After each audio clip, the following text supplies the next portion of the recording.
Hey guys. Here is part 5 of What If Naruto Grew Up in Anbu. Hit like and subscribe if you like this one, and also please check the author in the description. Let's start. We are pain, that's all. We are God.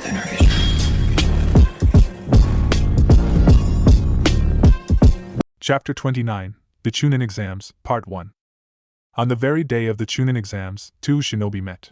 Sarutobi Hiruzen, the third Hokage of the village hidden in leaves, and Jiraiya of the legendary three stood on the Hokage's monument, staring down at the village.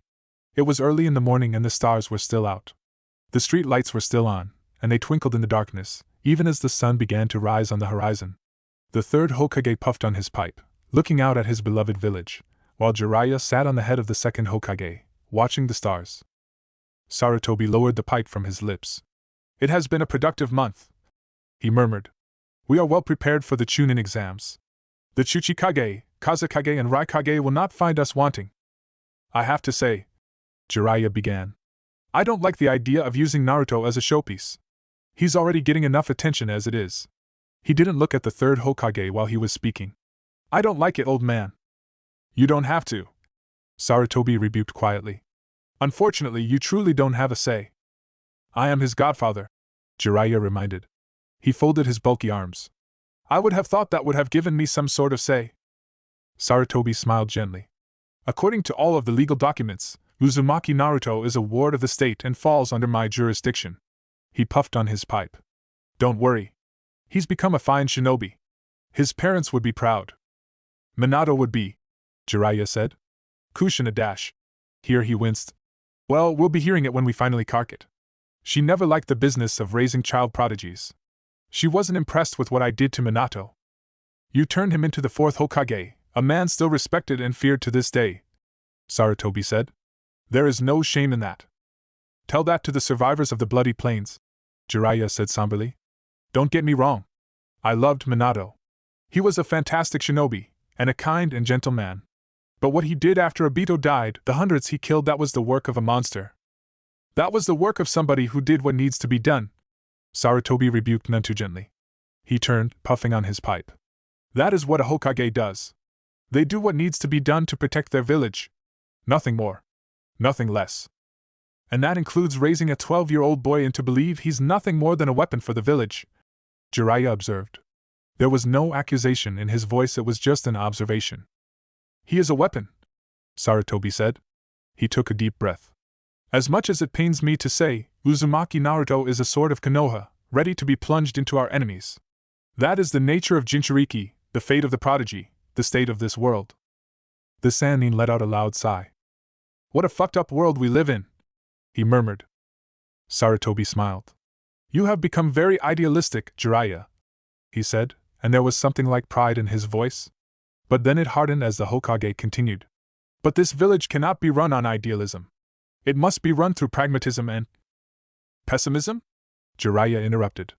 His face had taken on a hard look, his brows set into place, and his jaw locked. "Our world will not change unless we change our attitudes." "Our world has already changed," Sarutobi countered. He put down his pipe. "Nonetheless, this is not the time or the place to once again argue over this matter. Let us focus on more important things. Naruto." Jiraiya let out a deep sigh. "He's a mess, old man. You've been good for him, and you can get him to lighten up and express himself. But other than that, he clams up and runs his little quiet and polite routine. From what I can tell, there's still a lot of stuff he's struggling to cope with, all the way back to the Blitz." There was a long pause, only interrupted by the squawks of the birds as the sun continued its slow rise on the horizon. The sky was lightening, the stars fading away, and the sounds of businesses and workers stirring began to fill the village. "Can you help him?" the third Hokage asked after a moment. "Maybe," Jiraiya shrugged. He chuckled. "He managed to plant his foot in my face the other day. Plus, I think he's really developing a taste for my book series." Sarutobi sighed, and closed his eyes in resignation. "It will be on your head if Tsunade finds out," he warned. "She's quite fond of the boy, you know. He gets on well with her." "He looks a lot like Nawaki," Jiraiya said quietly. "And he's the same age." "Regardless, Naruto has done well in making the connections he has," Sarutobi said. He stroked his goatee. "He is a sword, yes, but one day he might become the banner. I thought that was your plan." Jiraiya admitted. He stood up, brushing off his pants. When do you plan on retiring? I would like to wait until Naruto is 17, Sarutobi admitted. He took a deep breath. It's the same age I was appointed, so there is precedence. Naruto will need to keep growing in strength, but I do not worry about that. He has learned over 30 different techniques, and is proficient in all of them. His collaboration techniques are especially powerful, far beyond any other shinobi in the village. He has learned the first stage of the Titan summoning technique, he's developing his skills with the Dispel technique, and has made good progress with his Jinchuriki training. He will have the strength by then. Have you considered introducing him to Fuinjutsu? Jiraiya asked curiously. He's done some rudimentary training in it, but it is not his strongest area. Sarutobi chuckled. No offense intended for poor Naruto, but his intelligence does not extend far in that field. Still, I would like to show him some of the second Hokage's space-time techniques. Mastery over even one of them would be useful. He stopped to take a puff on his pipe. What I truly worry about is his reputation, Sarutobi continued. He is a Jinchuriki. There is already stigma attached to the label, especially with the actions of the fourth Mizukage, the only Jinchuriki to be made a Kage. No, Naruto must be a known quantity. He has garnered much respect from the village due to his role in the Blitz, true, but that will fade in time. He must be seen as the best choice. Jiraiya didn't say anything. Then, he began to walk away. Before he left, however, he stopped and turned his head. You've done a good job raising a soldier, and a sword, and somebody who could probably become Hokage one day, he admitted. But don't forget that he's also a human and a Jinchuriki. You can't bind him to the village with duty alone. He needs bonds. My advice, you put him in a team, and you send them out on some light missions. Let him mingle more with the other shinobi. Let them get to know him. It'll be good for him. He left then, disappearing in a flash of movement, and leaving the third Hokage on top of the monument with his thoughts. He continued to smoke his pipe, letting the cool morning breeze ruffle his robes. Jiraiya was right. Perhaps, when the Chunin exams were done, he would look at combining the Anbu that Naruto had worked with during the Blitz. They seemed to mesh well, and they certainly regarded Naruto as somebody worthy of respect. Except perhaps, this time, Naruto could take a leadership role. He would need to become used to it, after all. Sarutobi Hiruzen stood there alone, puffing on his pipe and plotting in preparation of times to come. The 30th International Chunin exams were being hosted in Konoha, the village hidden in leaves. The first and second stages had already been completed, and now people wide and far flocked to the village in order to watch the third and final stage. The third stage was being held in the dome of the Regal Flame, a large arena/stadium that had been built at the western edge of the village. It had come through the Blitz quite well, and had been spruced up preparation of the event. Currently, the stadium was full. Every seat had been filled, and the audience waited anxiously for the commencement of the third stage. The arena was a large rectangle, 200 meters in length and 100 meters in width. Large, study walls scaled over the dusty ground, at least 15 meters tall. Behind them were the first rows of seats. These lower levels circled the entire arena, dozens of rows for the common people. Merchants, civilians, tradespeople and locals filled this area, snacking on their foods and waiting restlessly. Beyond that were the more luxurious seats, the boxes and floors reserved for the wealthy and for those with status. The nobles sat there, dressed in their fine robes and holding their delicate, golden binoculars. Above them were two boxes, built right at the very top of the stadium. Side by side, they contained the thrones for the feudal lords and the seats for the leaders of the 5 great hidden villages. The wall behind them had been covered with a giant white cloth, and the seats were currently emptied. At that particular moment, Naruto was standing just in one of the passages leading into the arena. His heart was racing. It took time and some considerable effort to calm his nerves. He had done a lot of things for his village. He had fought. He had bled. He had killed. However, they had never made him speak out in front of so many people. There were thousands, and the very thought of it, strangely, was more terrifying than fighting against an S rank. Still, he did his best to settle his nerves and reviewed his speech again. Then, he crumpled it up into a little ball, took a deep breath, and walked into the light. The sun was blinding, and Naruto blinked, squinting against the glare. The audience, chatting and laughing loudly, began to whisper and mutter to each other as Naruto appeared in the arena. He ignored them, keeping his stride steady and focused as he made his way to the center. Clearing his throat, he turned on the microphone in his hands. He was acutely aware of the thousands of stares being directed his way as the noise began to dim, and people stared down at him expectantly. Suddenly, the speech he had prepared was gone, and he swallowed nervously. "Yo!" Naruto greeted into the microphone. Then, he resisted the urge to slap himself in the head. "Yo!" Really? He was starting to sound like Kakashi. He took a deep breath, closed his eyes, and suddenly decided he didn't care.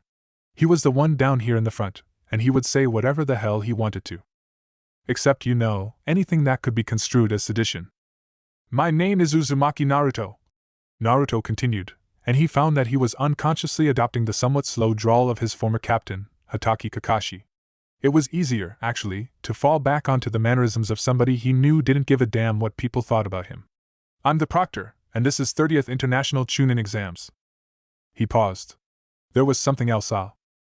Everybody please rise for the feudal lords, Naruto commanded. The sounds of scuffing feet and rustling fabric filled the stadium as the audience stood, and the final mutterings and chatter died. The stadium descended into silence as, somewhere in the background, some royal music began to play. From the loudspeaker came the sound of a stern, serious voice, introducing the foreign dignitaries and the kage of the other villages. From the land of lightning, escorted by a fourth Raikage of the village hidden in clouds, we have Lord Takeda, of the Royal Court of Lightning. The fourth Raikage appeared on the stadium. He was a large man, massive, somebody to rival Jiraiya. His white coat was opened in a casual display, revealing his thick, bulging muscles. He wore a gleaming belt of gold. Next to him stood a man barely half his size, a slender dark-skinned man wearing a pair of elegant glasses. He sported a small beard, and wore a loose-fitting robe and a dark-colored cloak. The audience burst into applause, the visitors from the land of lightning prostrating from their spots in the crowd. The fourth Raikage escorted him to his throne-like seat, and then once the feudal lord was seated, walked over and took his own seat on the neighbor balcony. Next, from the land of wind, escorted by the Golden Storm, the fourth Kazekage of the village hidden in sand, we have Lord Yusuji, of the Imperial Sovereignty of Wind. The fourth Kazekage appeared. Dressed in the robes of the Kage, he was completely covered from head to toe. His blue and white robes fluttered as he walked behind the Lord Yusuji, who wore a royal purple cloak over his robes, and covered his hat with a purple turban. He sported a small beard, and he looked displeased about something. The Kazekage did not seem particularly happy for his part either, however, and the two parted ways quickly. From the land of earth, escorted by Inoki, the third Chuchikage of the village hidden in rock, we have Lord Toyotomi, of the Manchu dynasty. The third Chuchikage appeared, hovering, of all things, behind his feudal lord. He was a very short, old man with a triangular beard and a mustache. He had thick eyebrows, and he almost looked comical with his bald head and his big red nose. However, he was a Kage who had lived as long as the third Hokage, one who had encountered the legends of Senju Hashirama and Uchiha Madara.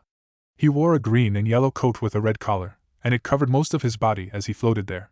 He hovered behind Lord Toyotomi, a man twice as tall, who sported a very prominent, gray beard and mustache. His eyes had dark marks underneath them, and he wore a tight-fitting robe. He sat in his seat, and the Chuchikage floated to his own. Lastly, from the land of fire, escorted by Sarutobi Hiruzen, the third Hokage of the village hidden in leaves, we have Lord Shirasaji, the white heron of the royal court residing in the land of fire. If their crowds had been clapping politely before, now they exploded in raucous applause. The third Hokage appeared, dressed in his red and white robes of the Kage, standing behind the feudal lord. The man was just like Naruto, remember, tall, pasty, thin, and hidden behind his fan. Sarutobi led the man to his seat, and then took his own on the other balcony. As soon as he had left, there was a flicker of movement, and 2 guards appeared behind each feudal lord. Naruto recognized the robes of the 12 guardians flanking the Fire Lord. Naruto waited until some of the applause had died down, and then held up his hand. The crowd began to quieten as the attention was focused back on him. The International Chunin Exams are held every 6 months. Naruto began. Firstly, we are here to demonstrate the prowess of the shinobi villages to the people that they serve you, the prospective clients and customers. You will see some outstanding feats today. Hand-to-hand combat and skills with the sword and the shield are things you may have seen before, but today you will see the exotic arts of the shinobi of illusions and techniques that bring about fire and water and lightning. Watch these and remember, these powers are at your disposal. Naruto paused and took a deep breath. Secondly, we are here because of them. He turned and brandished his arm at the other side of the arena. In the time that the feudal lords had been seated, 12 genin had marched out onto the grounds and stood before the crowds. They are the genin of the hidden villages, the upcoming shinobi who represent our best and our brightest. We are here to see if they are ready, to see if they have what it takes to gain the rank of Chunin. Let's give them a round of applause. The crowd exploded, roaring and yelling down encouragements and sometimes booing. The genin stood there, sometimes shifting nervously on their feet. Naruto saw Konohamaru standing at the back, looking very small amidst his taller peers, and his lips twitched. "No," Naruto began, but the audience was too loud. He tapped on the microphone, and waited until they had quietened down. "Let's talk about the exams. This is the third and final stage of the exams. At the beginning, there were over 150 contenders. We are down to 12. These are the best. Today, they will be fighting in a tournament, in a series of one-on-one battles. The genin have already been told who their opponents are, and they have had a month to prepare.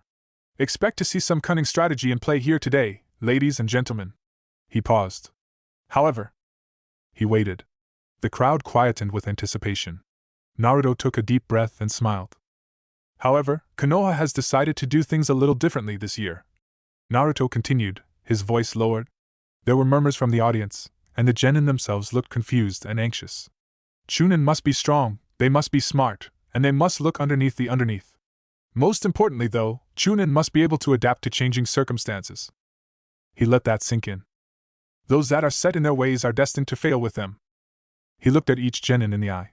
Some of them, like Gaara of the Sand, looked totally uninterested, arms folded and barely even registering the crowd. Others, like Uchiha Sasuke, stared back at him with determination. Then, Naruto looked back at the audience. "Does everybody see the covered wall behind the seats of the Kage and the feudal lords?" Thousands of heads and necks were turned and craned. At Naruto's cue, the piece of cloth covering the wall in the booth was pulled off, revealing a giant spinner.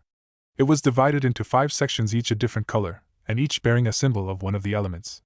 Some of the crowd went to, while many others muttered in confusion. The feudal lords themselves looked intrigued. The Kage, who had been informed beforehand, had no reaction. "On the spinner wheel that you see, there are 5 symbols," Naruto continued. "They are the symbols for the elements of water, fire, wind, earth, and lightning. Before each match, that spinner will be spun, and the genin prospects will be battle in the conditions of that element." Naruto turned to look at the genin, many who looked shocked. "Genin," he called. "Are you ready?" Some nodded, many merely hardened their faces. "Audience, are you ready?" The audience went wild, and Naruto gave a genuine smile. "Then," he continued over the din, "once the feudal lords have given their formal blessing, we'll start." The crowd began to chant, a rising din that echoed through the stadium. The ground quivered as feet were stomped, hands slapped, and arms waved. Naruto could feel the excitement of the crowd wash over him. His own heart was racing, his blood pumping, and he watched as large wooden frame was brought out before each of the Kage by a shinobi wearing white. A large brass bell hung from the frame, and the first feudal lord picked up the striker.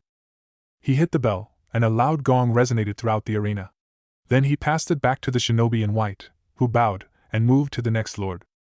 Another strike. Another gong. And another. And another. As the last gong rung through the air, the ground rumbled, and all over Konoha, bells began to gong. There was a flash of light, and the air was suddenly filled with lightning techniques, flashes of blue and purple and green, amidst a series of detonating explosive tags. Confetti rained down upon the audience, who surged and stamped and hollered with all of their might. Naruto lowered his microphone, raised an arm. "Barrier squads!" he yelled out.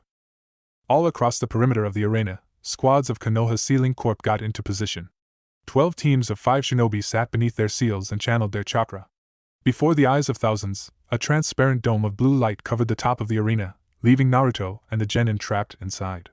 Once it was done, Naruto heaved a great sigh and turned to the genin. In a flicker of movement, he appeared before them. "The rules are simple," said Naruto, his voice deadly serious. "Outside interference is strictly forbidden. You will fight your opponent one-on-one. The first one to be incapacitated will be eliminated. The use of deadly force is permitted, however. I will intervene if I decide that a fight's over, and there is a clear victor." He paused. Then, he channeled his chakra, folding it back upon itself thrice, and let the resulting pressure explode from his tenketsu. The air around him suddenly shimmered, and the dirt and rock beneath his feet cracked. The genin gasped, many become frozen, others taking defensive stances. Naruto saw Sasuke tighten his fists and Gaara stare at him with wide, excited eyes. "Let me be clear," Naruto continued. His face was blank, and he was sporting a polite smile, as if talking about the weather. "In this arena, I am the ultimate authority. It's not the Kage. It's not the feudal lords. It's me. Once I say a match is over, it's over. If I tell you to stop, you stop. If you don't..." He layered his chakra 5 times, something painful, and it made his tenketsu burn and his nerves scream in protest. None of it appeared on his face as he brought the new pressure down on the genin. If you don't stop, I'll stop you myself. Then the pressure was gone. One of the genin had actually fallen, somebody from Taki, and he clambered back to his feet, his face pale. Please understand what I have just said, Naruto finished quietly. Genin, back to your balcony. The genin left, and Naruto sighed. He was doing a lot of that today. He leapt back to the center of the arena and turned the microphone on. We are about to begin, he called out. He pulled out a piece of paper and glanced down at it. The first match will be Taka Kohei of EY against Sho of Kumo. Genin, please stand in the designated circles. The two genin appeared on either end of the arena. Sho was a tall, slender, dark-skinned boy, older than Naruto by a few years. He had a series of spears strapped to his back, and he wore a metal buckler on his left wrist. Kohei was about the same age. He was bulky though, with thick arms and squinted eyes. There was intelligence behind them though, and cunning. They stood there as Naruto turned to the Kage's booth. I invite each of the feudal lords to stand and spin the wheel, or send a representative to do so in your place, Naruto said. As this is Lord Shirasagi's domain, it's only fitting that he has first spin. The Fire Lord flapped his fan madly and practically leapt from his seat in excitement. He seemed to be giggling and he waved out to the crowd, who yelled and cheered in praise and adoration. He went up to the spinner and, in full view of the entire stadium, placed his hand on a spoke and spun it.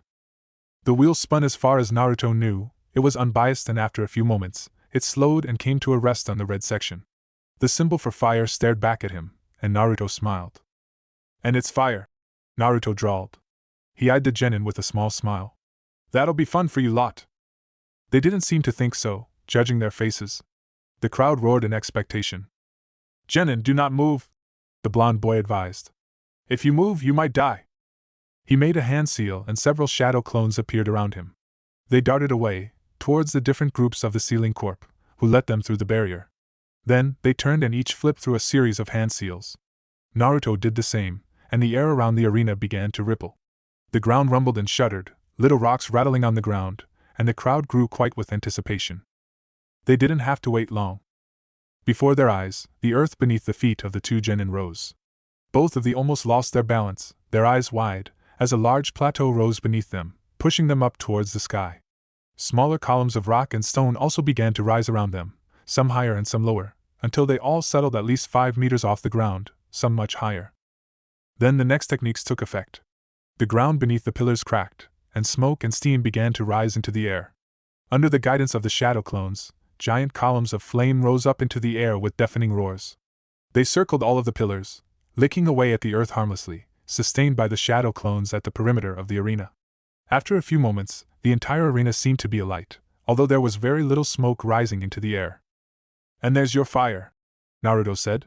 He felt a bit of enjoyment as the crowd, bedazzled and amazed, surged with movement, many of the spectators jumping out of their seats to crane their heads downwards for a better look. Naruto turned to the genin, who eyed the flames grimly.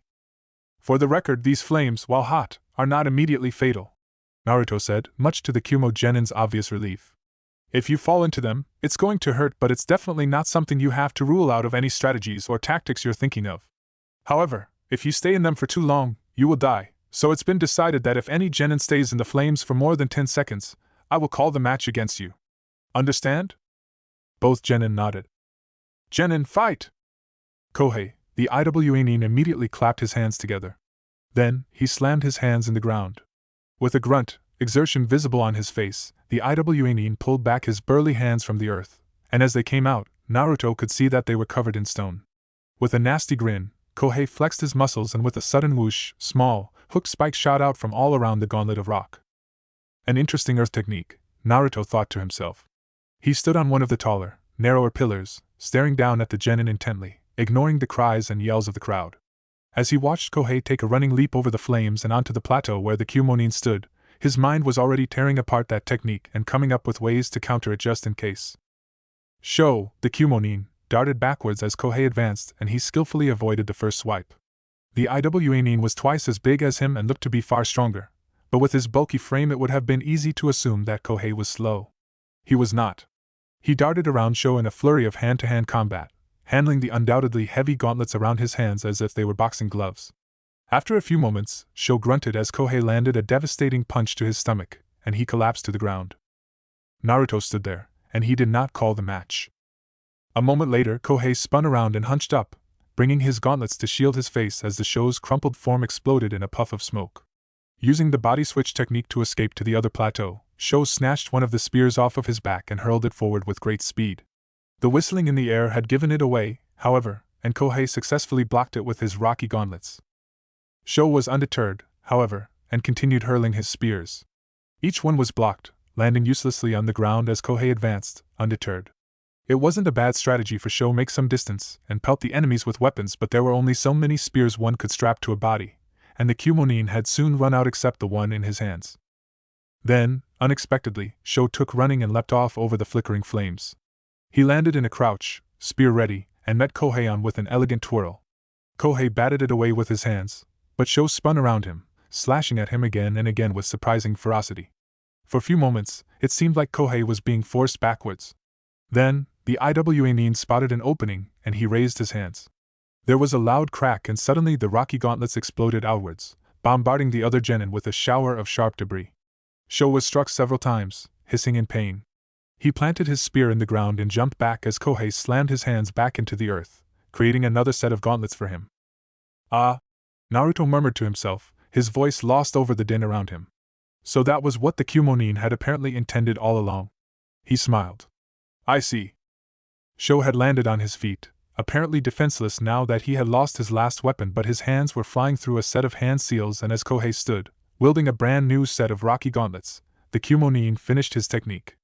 To Kohei's obvious horror, he suddenly realized that he was standing in the middle of a circle created by Sho's fallen spears, and they were beginning to crackle and spark.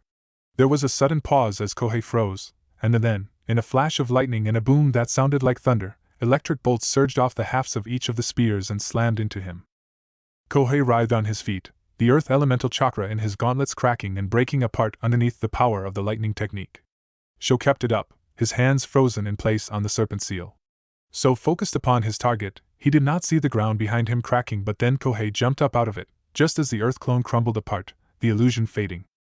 Sho didn't stand a chance. Kohei swung a meaty fist and struck the slender dark-skinned boy off of his feet. The crowd surged, but a loud "oo" rose up as the Kumonin fell into the fiery pit surrounding the pillars of rock. Naruto was staring intently, and he began counting. Kohei was also waiting, his squinty eyes darting around the arena, not letting his guard down. When Naruto reached 10, he made a hand seal. Dispel. The fires around them were extinguished in a heartbeat, revealing blackened soil and a rather charred, unconscious genin lying on the ground. Naruto turned on the microphone, tapped it several times and brought it up to his face. "Winner, Kohei of Iwa!" he called. Kohei pumped his fist into the air, reveling in the applause and the praise, while Naruto jumped down to check on Sho. The boy had a nasty gash on his head. Naruto was sure he could see traces of bone underneath the blood, and he signaled for the medical squad to come and take him away. Then, as Kohei left the arena, and made a hand seal and dispelled the giant pillars of earth, they collapsed into a pile of dust. "Will Kankuro of the Sand and Konohamaru of the Leaf enter the arena?" Naruto called out. The two genin arrived, and they stood on scorched, barren ground, eyeing each other. Konohamaru was trying to look intimidating, but Naruto had to stifle a laugh at how badly he was failing at it. Kankuro didn't seem to be very threatened either. The taller teenager was eyeing the 8-year-old boy with disdain, shaking his head and muttering to himself. Naruto watched on, feeling a flicker of concern. Then, it was the Earth Lord's turn to stand up and spin the wheel. He did so, and the audience watched as the spinner span round and round, finally coming to a stop on the blue section. "And that makes water!" Naruto called out. Good. Water was scarce in the land of wind, so Konohamaru would probably have more experience dealing with enemies around water, especially taking his mission to the land of waves into account. Kankuro, on the other hand, would have limited experience, but that didn't mean he would be useless. Naruto created some new Shadows clones, and together they performed the techniques.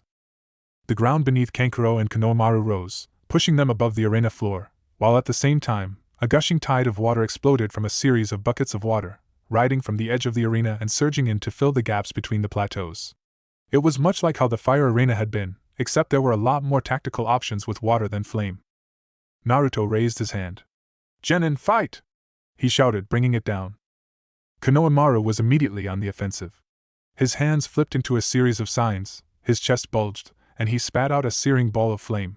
It tore through the ground and soared over the water, which boiled and hissed as the fireball passed. Kankuro dodged it, and moved forward, coming in closer for hand-to-hand combat. It was a good strategy, especially considering the obvious height and strength advantage that the Sunanin had over the young boy.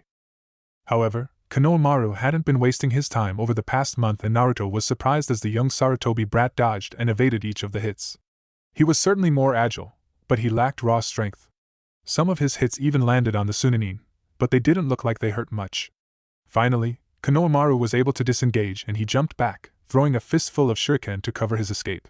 It was only meant to be a diversionary tactic, but to the young boy's obvious surprise the shuriken caught Kankuro in the chest. The boy looked briefly stunned behind his face paint, and, gargling and choking, he fell to the ground on one hand, breathing noisily. Konohamaru was frowning, and the boy glanced up at him, but Naruto refused to acknowledge him and kept on watching stonily, his arms folded. The young Sarutobi cautiously approached the fallen Sunanin, a kunai in hand. Naruto wanted to shake his head. The brat should have kept pelting the Sunanin with weapons until he fell, but Konohamaru hadn't seen through the act or the switch. Naruto wasn't surprised when Konohamaru gave an involuntary shriek as Kankuro suddenly lunged at him. The creaking, unreaving puppet was quick to strike, a large, pointed spike shooting out from its mouth. It was only by luck that Konohamaru managed to avoid it, tripping over his long scarf at the last second as he staggered back. An instant later, a chest plate on the puppet opened and Saban zipped through the air. Konohamaru rolled over the Saban, striking where he had been half a second later, and palmed a couple of spheres. There was a flash of light as the smoke bombs detonated, and the puppet paused in its movements. Konohamaru took the time to roll into the water and disappeared underneath the surface. Naruto let out a breath he hadn't known he was holding and uncrossed his arms. Kankuro had come out of hiding, throwing off a blanket that he blended in with the earth around him and standing up. Even Naruto was impressed the boy had somehow managed to put an illusion on his puppet that had fooled even him for a few moments.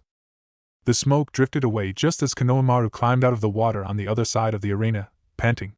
He staggered to his teeth, drenched, and looked over his shoulder, glaring. Kankuro was shaking his head. "Give up," he called out.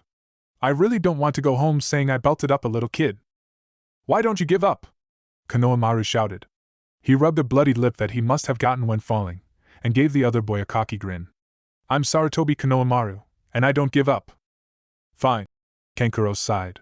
He moved his hands and the puppet came to life, rattling loudly as its disjointed limbs flayed about around it. "Just remember that I gave you a chance." "You're the one who needed the chance," Konohamaru shouted, and he sped through some hand seals. Naruto's eyes widened. No way. Sarutobi couldn't have let that little brat. "Summoning technique!" Konohamaru cried, slamming his hand on the ground. There was a puff of smoke and a monkey appeared, no larger than Konohamaru himself. "A monkey?" Naruto heard Kankuro mutter to himself. It chittered for a few moments, gazing around the arena, and then turned to Konohamaru. "What's up, bro?" it said in a somewhat squeaky voice. "What Kai doing? Where are we? Is it fun? How can I help? Ooh, is that water? Why is there water? Are we going swimming?" "This is the Chunin exams," Konohamaru said determinedly. "And I need you to help me do that move." The monkey cocked its head. "Sure," it said cheerfully. "Are you ready now?" "Hang on a sec," Konohamaru said. He made some more hand seals and slammed his hand down on the ground. From the earth rose a small wall of rock, clearing the top of Konohamaru's head by no more than a foot. It was a lackluster technique, but the fact that Konohamaru had demonstrated the ability to use two different elemental types at his age was impressive. "What are you doing?" Naruto murmured to himself, his eyes narrowed. Kankuro had moved his puppet, and it was firing a hail of Saban and kunai from various compartments from the other side of the arena. The wall blocked them all, but it was already cracking underneath the bombardment. Then, the monkey grabbed Konohamaru up by the leg and began to spin him around. Naruto stared.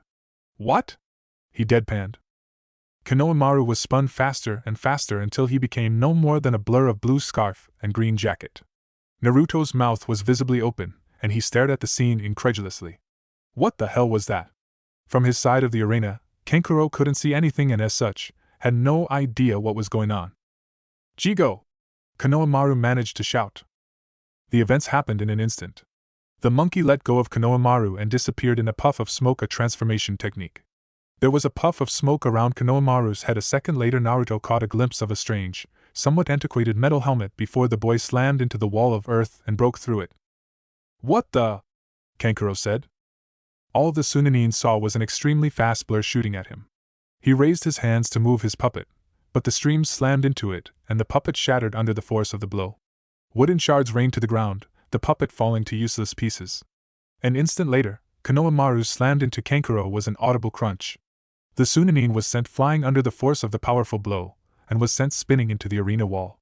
He slammed into it, the stone around him cracking and splintering, and fell to the ground. Konohamaru picked himself up from where he had fallen after striking Kankuro, looking extremely nauseous. He burped and hiccuped. "Did we get him?" he slurred. On his head, an eye appeared on the helmet. "We totally got him!" the transformed monkey squealed. "Awesome," Konohamaru said woozily. Naruto closed his mouth and went to check on Kankuro. The boy was knocked out cold, and despite the hilarity and stupidity of the move, a blow with an adamantium helmet had no doubt caused some serious internal injuries. He waved over the medical squad, shaking his head in wonder. "Winner Konohamaru of Konoha!" he called out. The audience had been silent ever since Konohamaru had unleashed his move. There was a beat after Naruto's announcement, and then they exploded in a roar of laughter and cheers. Konohamaru beamed, scratching the back of his head even as he kept swaying on his feet. The shock to his head probably hadn't done his brain cells any good, but Naruto wryly thought that the boy probably lacked a little in that department anyway. "Right. The next match is between Sasuke of Konoha and Yuzu of Iwa," Naruto called out amidst the laughter, still shaking his head in bemusement. The rest of the fights in the round 1 were fairly simple for the most part, and did not last long. Uchiha Sasuke dominated his opponent, his Sharingan seeing through the enemy's genjutsu immediately. It was a bad matchup for the Iwa Nin, and although the girl tried a series of smoke bombs to shield herself from the Sharingan's gaze, the Arena of Wind saw that strategy literally blown away. The forceful gales made it almost impossible for her to navigate, but Sasuke could see the currents and eddies and knew where to go. Before the Iwa Nin could make a play for it underground, Uchiha Sasuke had slipped behind her and placed a kunai at the edge of her neck. She had spun around to retaliate, but then Naruto had called the match in Sasuke's favor. The round after that saw Hyuga Neji pitted against the Kumo Nin. Naruto knew of the history of the between Kumo and the Hyuga clan, and was not surprised to see Neji arrive with his jaw locked and his face set with stony, cold fury. It was shorter than the last fight. The arena had been locked with on earth, and large spikes jutted from the ground all over the place. Precise footing was essential here, but in the end, it didn't matter much. The Kumo Nin had not accounted for Neji's speed, and was unprepared when the Hyuga had surged forward. The next few moments would see Neji brutally dismantle the Kumo Nin with his powerful juken, finger taps slamming into every vital area and sending the poor boy to the ground, twitching and moaning. The second last fight of the round saw a shinobi from the new hidden village of Sound take on a genin from Kusa amidst a sea of fire. Zaku from Oto was a spiky-haired boy with a mean smirk and a strange metal contraption on his arm. The grass nin was armed with a spiked club and muscles that seemed to suggest he knew how to swing it, but all it took from Zaku was a single blow to destroy the grass nin's defense. Even as the punch missed, the grass nin staggered as he had received the blow. He seemed to be struggling to stay on his feet, and a second punch to the stomach saw him blasted back as if Zaku possessed the strength of Tsunade. It was an interesting use of elemental chakra, and a useful weapon. However, a moment later, Zaku staggered and collapsed. The spiked club that the Kusanin had been wielding had split open, and from it had come a billowing cloud of haze. The poison must have been potent, because Zaku was down almost immediately, and in the end, the match was concluded as a draw. It was the last fight in round 1 that Naruto was forced to intervene. The wheel had been and the needle had settled on lightning. Naruto had created a series of 4-pillar bind, and lightning crackled and lashed out through the air as randomly as the blonde Anbu could make it. It didn't seem to make a difference for Gaara, whose quick-moving sand spun around him in a never-ending circle, sizzling as they blocked multitudes of low-voltage strikes. The Takinin was not as adept at blocking, and suffered a series of small shocks, forcing him back. He had come to the fight with an entire reel of explosive tags, intending to break through Gaara's sand with pure force. It was to no avail, however, as Gaara's supply of never-ending sand simply swallowed the explosions with ease. In the end, the Takinin found that he was surrounded by sand, and moved to escape. Gaara's bored expression had given way to a mad grin, and there was a disturbing glint in his eyes. Naruto watched stonily as the Takinin failed to escape from all of the sand, a tendril shooting up his arm and grabbing him. Gaara clenched his fist, and the Takinin screamed. The audience let out a ooh, and Naruto saw many of them wince as the Takinin's arm disappeared underneath a volume of sound and a spray of blood. The winner was clear. "This match is over," Naruto called. "Winner Gaara of..." Naruto was cut off as Gaara continued to fight. His grin was truly demented now, his nostrils flaring, his pupils dilated. He spun his hands around, circling the boy with a cocoon of sand, and began to clench his hand. A boom resonated through the arena. Gaara jerked as all around him, the pillars of lightning glowed with maximum capacity. Then, thunder boomed, and lightning flashed. The pillars were unrelenting, shooting searing blots of bluish and purplish lightning all around Gaara.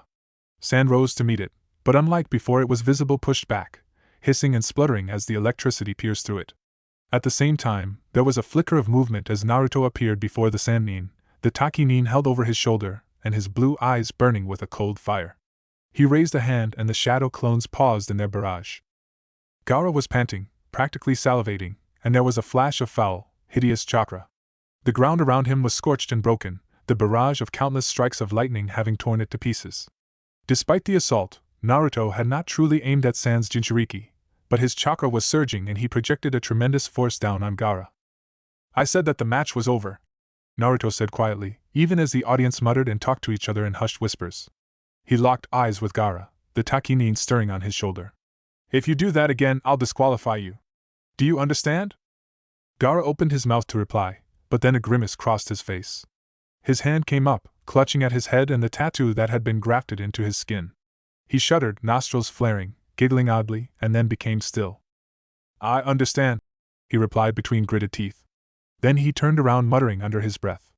"Soon, mother, soon, patience, there'll be more." Naruto watched him go, barely aware of the white-robed medical squad coming to take the injured genin from him.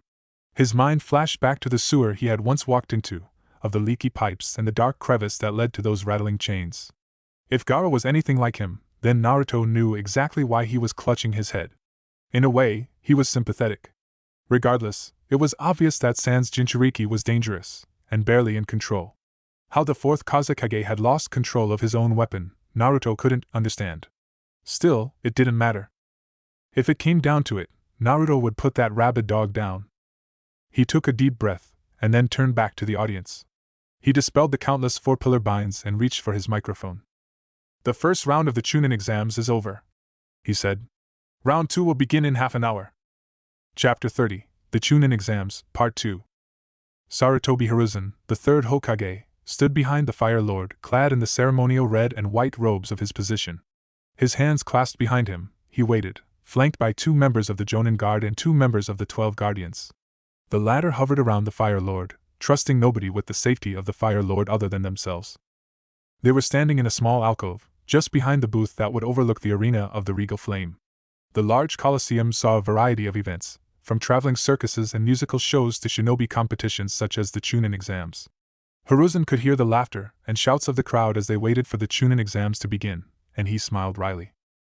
There was no doubting that Namikaze Minato had truly been a prodigy in the shinobi arts, but the very concept of the Chunin exams had been genius, even for him. 30 exams later, and it was a practice that had truly established itself throughout the world and one that had brought the shinobi and civilian populations closer together. That boy had always been idealistic, and although war had tempered much of the idealism into pragmatism, Jiraiya's influence had run strong through him. It was such a shame that Konoha and the world would never see Minato pursue his dream. It would have either saved the world or have destroyed it completely. A tapping noise filled the air as somebody tested the microphone. Hiruzen turned his head to the entrance to the booth. So, it was beginning. He had prepared Naruto for his role by producing a script. All the boy had to do was follow it, and... Yo! Hiruzen shook his head and sighed at the drawled introduction. How lackluster. Nonetheless, the noise of the crowd died down, and the Hokage knew that soon the lords of the great countries would be called out, along with their Kage trotting after them like trained pets. It was a symbolic gesture and little more a way for the feudal lords feel better by showing the crowd who's the boss. 100 years ago, that would have been true, but now, in the age of the great villages, it was perhaps not nearly as accurate as the feudal lords would have liked. Nonetheless, Hiruzen would take the intentional slight with good humor. After all, the current Fire Lord was nowhere near as bad as his father had been, especially towards the end of his reign. 10 years in his reign has also showed him the importance of having a good, strong hidden village. Not like the Wind Lord. That affair was entirely disgraceful, and worse, politically volatile. To have a feudal lord boycott his own hidden village, that was just trouble waiting to happen. Sunagakure was too big a power to continue to put up with that type of treatment forever. No, something would have to be done. Perhaps, after the exams, he would invite the fourth Kazekage for a cup of tea and a good, long talk. Lastly, from the Land of Fire, escorted by Sarutobi Hiruzen, the third Hokage of the village hidden in leaves, we have Lord Shirasagi, the white heron of the royal court residing in the Land of Fire. Ah. It was time. The Fire Lord stopped his quiet conversation with one of his aides and drew himself up. Then, fan waving idly in one hand, he stepped out past the curtain and onto the booth. Hiruzen followed after him as a symbolic guard, even as the real guards followed after them. Then, as Lord Shirasagi sat down, Hiruzen turned and made his way to the set of seats on the other side of the booth where the rest of the Kages sat. He took the chair at the end and sunk into it. Next to him, the third Chuchikage was scowling as he sat down. The seat was entirely too big for the diminutive Kage. Hiruzen smiled and clicked his fingers. A second later, a messenger appeared, kneeling before him. Ignoring the tensing of the Kage's guard, Hiruzen knelt down and whispered something in the messenger's ear. Then he sat back as the messenger disappeared.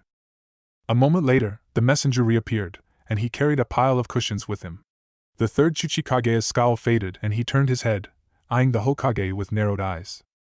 Once upon a time, Inoki would have taken that as a grave insult. It would have been a slight that the fence-sitter would not have forgotten, and there would have been retribution. It may have come a day, a week, months or years later, but it would have come. But the third Chuchikage was an old man. He merely grumbled about his bad hip and gestured for his guards. They checked the cushions, ensuring they were not trapped, and then stacked them on the seat. Inoki sat down on them and, now sitting at the same height as Hiruzen, gave the Hokage a slight nod. Oh, how the times had changed, Hiruzen reflected rather fondly. For the third Hokage to be seated next to the third Chuchikage, his greatest enemy and the man he could quite say he had once hated the most, it was extraordinary. Inoki and Hiruzen had always had a rather tumultuous relationship. Both had ascended to seat of Kage during the first great shinobi war. The second Chuchikage had gone down fighting, taking with him the second Mizukage, and the second Hokage had been caught in an ambush, sacrificing himself to save his squad, a squad that had included Hiruzen, and also taking with him the second Raikage. Inoki and Hiruzen had met in the Second Great War. That had been bitter rivals, legends in their own right. The lethal dust techniques of the Chuchikage had killed countless Leaf Nin, entire squadrons, and Sarutobi truly did not know how many men and women who wore the IWA headband he himself had killed. They were the pillars of the old world, those who remembered the times before the hidden villages had come into existence. They were the longest-serving Kage. They were legends. They were men who seen war and battle, blood and death, pain and fire, and had come out of it stronger and harder. But time was the best teacher, and had a way of putting out the smoldering flames of hatred, Hiruzen reflected. He withdrew his pipe, igniting the end with a delicate use of chakra, and puffed on it. These days, it was far too hard to ignore the similarities that between them. They were two sides of the same coin, fighting to protect the one thing that they loved the most. His chakra capacity must be large to sustain such a technique. The fourth Kazekage spoke up. He was hidden behind his veil, his eyes narrowed as they focused on the young blonde boy. What an interesting young man. Hiruzen refocused his eyes, noting that Naruto had created his shadow clones to sustain the fire techniques he was using in the arena. His lips twitched, and he said nothing. Inoki snorted. So that's your dog, then? He asked gruffly, but with no hostility. He watched Naruto for a few more moments and nodded. You've raised him well. Hiruzen knew that the Chuchikage meant no insult, but he felt a pang of regret. Yes, Naruto truly was his dog, well-trained and obedient, willing to follow orders and do whatever he was told. Compared to the truly horrible things he had done for Konoha, however, Naruto was only a small pebble that weighed down his shoulders. The crowd below laughed and cheered as the Iwa Nin and Kumo Nin began to battle, reveling in the sight of the shinobi arts put on display. Your genin performed that earth technique well, Hiruzen complimented. He blew a smoke ring, throwing a glance at Inoki from the corner of his eye. And he's quite fast. Inoki grunted and scratched at his bulbous nose. He's a way to go yet, he said gruffly. The talent seems to grow less every generation. The young'uns have become soft, not like we were. Ah, well, perhaps it's better that way, Hiruzen said with a sigh. He smiled somewhat bitterly. We who remember the first shinobi war should never want such an era to return. Inoki grunted again, and made no comment. Next to him, the fourth Raikage watched the proceedings with a bored expression on his face. He rested a mighty arm on the armrest, his head propped up by his hand as he watched his genin hurl spear after spear at the Iwa Nin. Sarutobi had never met this man before, but he knew Namikaze Minato had had encounters with him during the Third Shinobi War, and Konoha's Department of Intelligence had drawn up a character profile. It did not bode well for Konoha. The fourth Raikage was a shrewd man concerned with the image of his village. He cared for power and status. The militarization of Kumo under his reign had caused considerable tension amongst the great villages. Kumo fielded an army larger than any single village, and they were aggressive in their policies. It worried Hiruzen. The third Hokage was sure that it worried Inoki too. Both men were old enough to have seen the consequence of men such as A in charge of armies. "What?" A roared out as the Kumo genin was blindsided from behind. He clenched his fists and brought them down on the armrest of his chair. The chair groaned, cracks appearing on the surface, but A paid no attention. "That idiot! Always watch your back." "Well played, Chuchikage," the fourth Kazekage murmured from behind his veil. Only his eyes were visible, a few strands of red hair peeking down from behind his turban. "Your genin has skill. I would approve of his nomination." Hiruzen murmured his assent as well. Inoki scoffed, but he looked pleased as he rubbed his hands together. The Raikage just grumbled something under his breath, shaking his head. Naruto called out the winner, his young voice booming out from the speakers. Hiruzen's face twitched into a smile as he saw the blonde make a hand seal, and Inoki peered forward as the roaring flames around the arena floor were extinguished. "Oh?" the third Chuchikage grunted. "Was that it wasn't it?" He cast a knowing glance at Hiruzen. "You've certainly been busy, haven't you? I recognize that particular technique. You were quite the pain with it, if I recall correctly." The Kazekage and Raikage had not immediately made the connection between the technique and the Hokage, which was understandable. Hiruzen had rarely taken to the battlefield during the era of warfare those two had been part, and when he had, there had been other, more visible and potent techniques that would have most definitely been recorded. "My thanks for your compliment, old friend," Hiruzen responded. The Chuchikage snorted. "Old friend, he says?" he muttered. "All those times we attempted to kill each other." I apologize," Hiruzen answered. He raised an eyebrow. "Shall I refer to you as a toad-faced, dumpy fool instead?" Inoki snorted in amusement. "You decrepit, murderous scum," he replied with no real anger. The third Chuchikage let out a deep breath. "Those were the times, that second great war of ours." Hiruzen felt the ghost of a smile cross his face. They had been interesting times. Iwa's advance through the bordering countries towards Konoha had been countered by a series of guerrilla attacks. Squads of highly trained, elite shinobi had thwarted Iwa's first division on 4 occasions, prompting the third Chuchikage to take the field himself, crippling Konoha's resistance. Hiruzen had met Inoki on the coast near Takigakure, and a terrible battle had raged. The third Hokage had countered many of Inoki's earth techniques with his own. He had withdrawn the Titan to deal with a level 4 summon, and then gone toe-to-toe against Inoki as the Chuchikage used his dust elemental techniques with devastating effect. The landscape had changed. Large chunks of mountains were torn apart. Entire tracts of forests had disappeared. Plains had been flooded, and an entire island was sunk beneath the ocean. In the end, the god of shinobi had forced the Chuchikage off the field with a devastating blow from his personal summon, Enma, and had led the remainder of Konoha's Anbu in completely routing the remainder of Iwa's 1st Division. It had been this climactic battle that had seen Iwa's 4th Division advance into the Land of Rain, only to be met by Konoha's 2nd Division, led by his students. Then the last pillar of the old world had become personally involved, and that entire mess had been a slaughter for all 3 sides. Only the shinobi who would become known as the Sannin survived. 2,000 other shinobi were left to rot on the plains of sorrow, their bones still where they fell. Oh yes. They had been the times. As terrible as they had been, it had been an age of war, one that had seen the rise and fall of many great warriors. They had learned from the bloodbath that had been the first shinobi war. Combat on a large scale had evolved. Doctrine had been set. Tactics revised.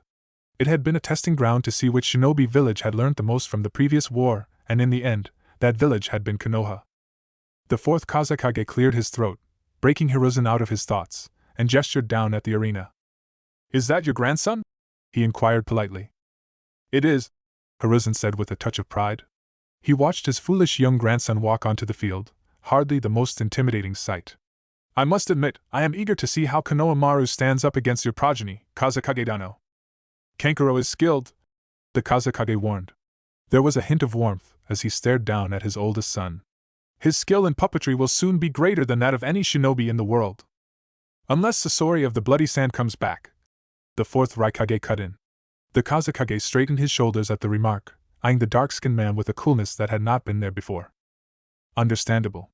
Sasori had been an S-ranked shinobi before the 3rd Shinobi War, granted the rank at a young age for his legendary abilities in the art of puppetry. Nobody knew why he had abandoned his village, although the fact that it had coincided with the disappearance of the third Kazekage had not gone unnoticed. As a missing nin, he had single-handedly been responsible for the death of an entire platoon of Konoha's Anbu, a squad that had been tasked with the assassination of his grandmother, and an act that had earned him the moniker the Bloody Sands. Then he had disappeared, and nobody had seen him since. Hiruzen watched as Konohamaru evaded Kankuro's blows, although he saw how the older boy had already replaced himself with his puppet, using a very clever illusion to trick Konohamaru into thinking that he was still fighting the real him.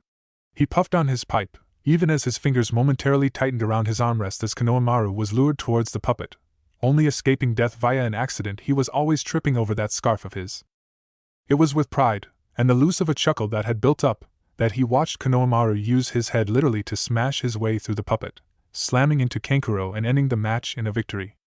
That was an interesting strategy, the fourth Kazekage said after a few moments. He sounded quite bewildered, actually. I suppose I should scold Kankuro for not expecting the unexpected, but that was truly a tactic that not even I saw coming. Anoki was openly chortling. The boy has a head as hard as his grandfather. The Chuchikage laughed. Amateurish tactics, I criticized. However, there was a sharp look in his eyes. Yet the boy showed some talent. He's good on his feet, moves quickly, and he has those summoning skills and elemental techniques under his belt. He eyed the Hokage. Heh. He might turn out to be just as infamous as his grandfather. Time will tell, Hiruzen murmured.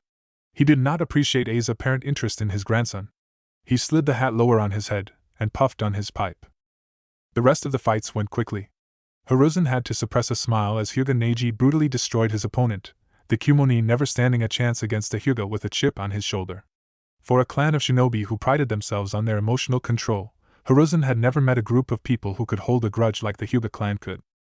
When the last male of childbearing age of the Senju clan was assassinated during the Second Great War, it had been the Hyuga who had reaped a bloodied vengeance against Kiri. For a time, it seemed as if the clan had left Konoha and the compound stood mostly empty. The Hyuga had returned, however, dirty, bloodied and grim, and carrying the heads of then 3 of the 7 swordsmen of the mist, including the assassin himself. He seems rather angry, Anoki observed. He shot a glance at a smirk that looked more like a grimace on his face. I wouldn't want to be a Kumonin when there's a member of the Hyuga clan in front of me. A scoffed, waving it off with one big, muscled hand. He had been the one responsible for the abduction attempt on Hyuga Hinata, and he had been the one who had pressed for the body of Hyuga Hayashi. Hiruzen took a deep breath and, as he eyed the fourth Raikage, sudden clarity struck him, something he had always known just made so obviously apparent. There would be a war. Perhaps not tomorrow, but Kumo and Konoha, at some point, would clash. Hiruzen truly hoped it was after he died. Let it be another Hokage's problem. Then, if all went to plan, did he truly want to lay that burden at Naruto's feet? The third Hokage let that thought settle down for another time, and he focused back on the Chunin exams. The shinobi from the new village hidden in sound performed adequately, and Hiruzen noted the strange contraption on the boy's arm.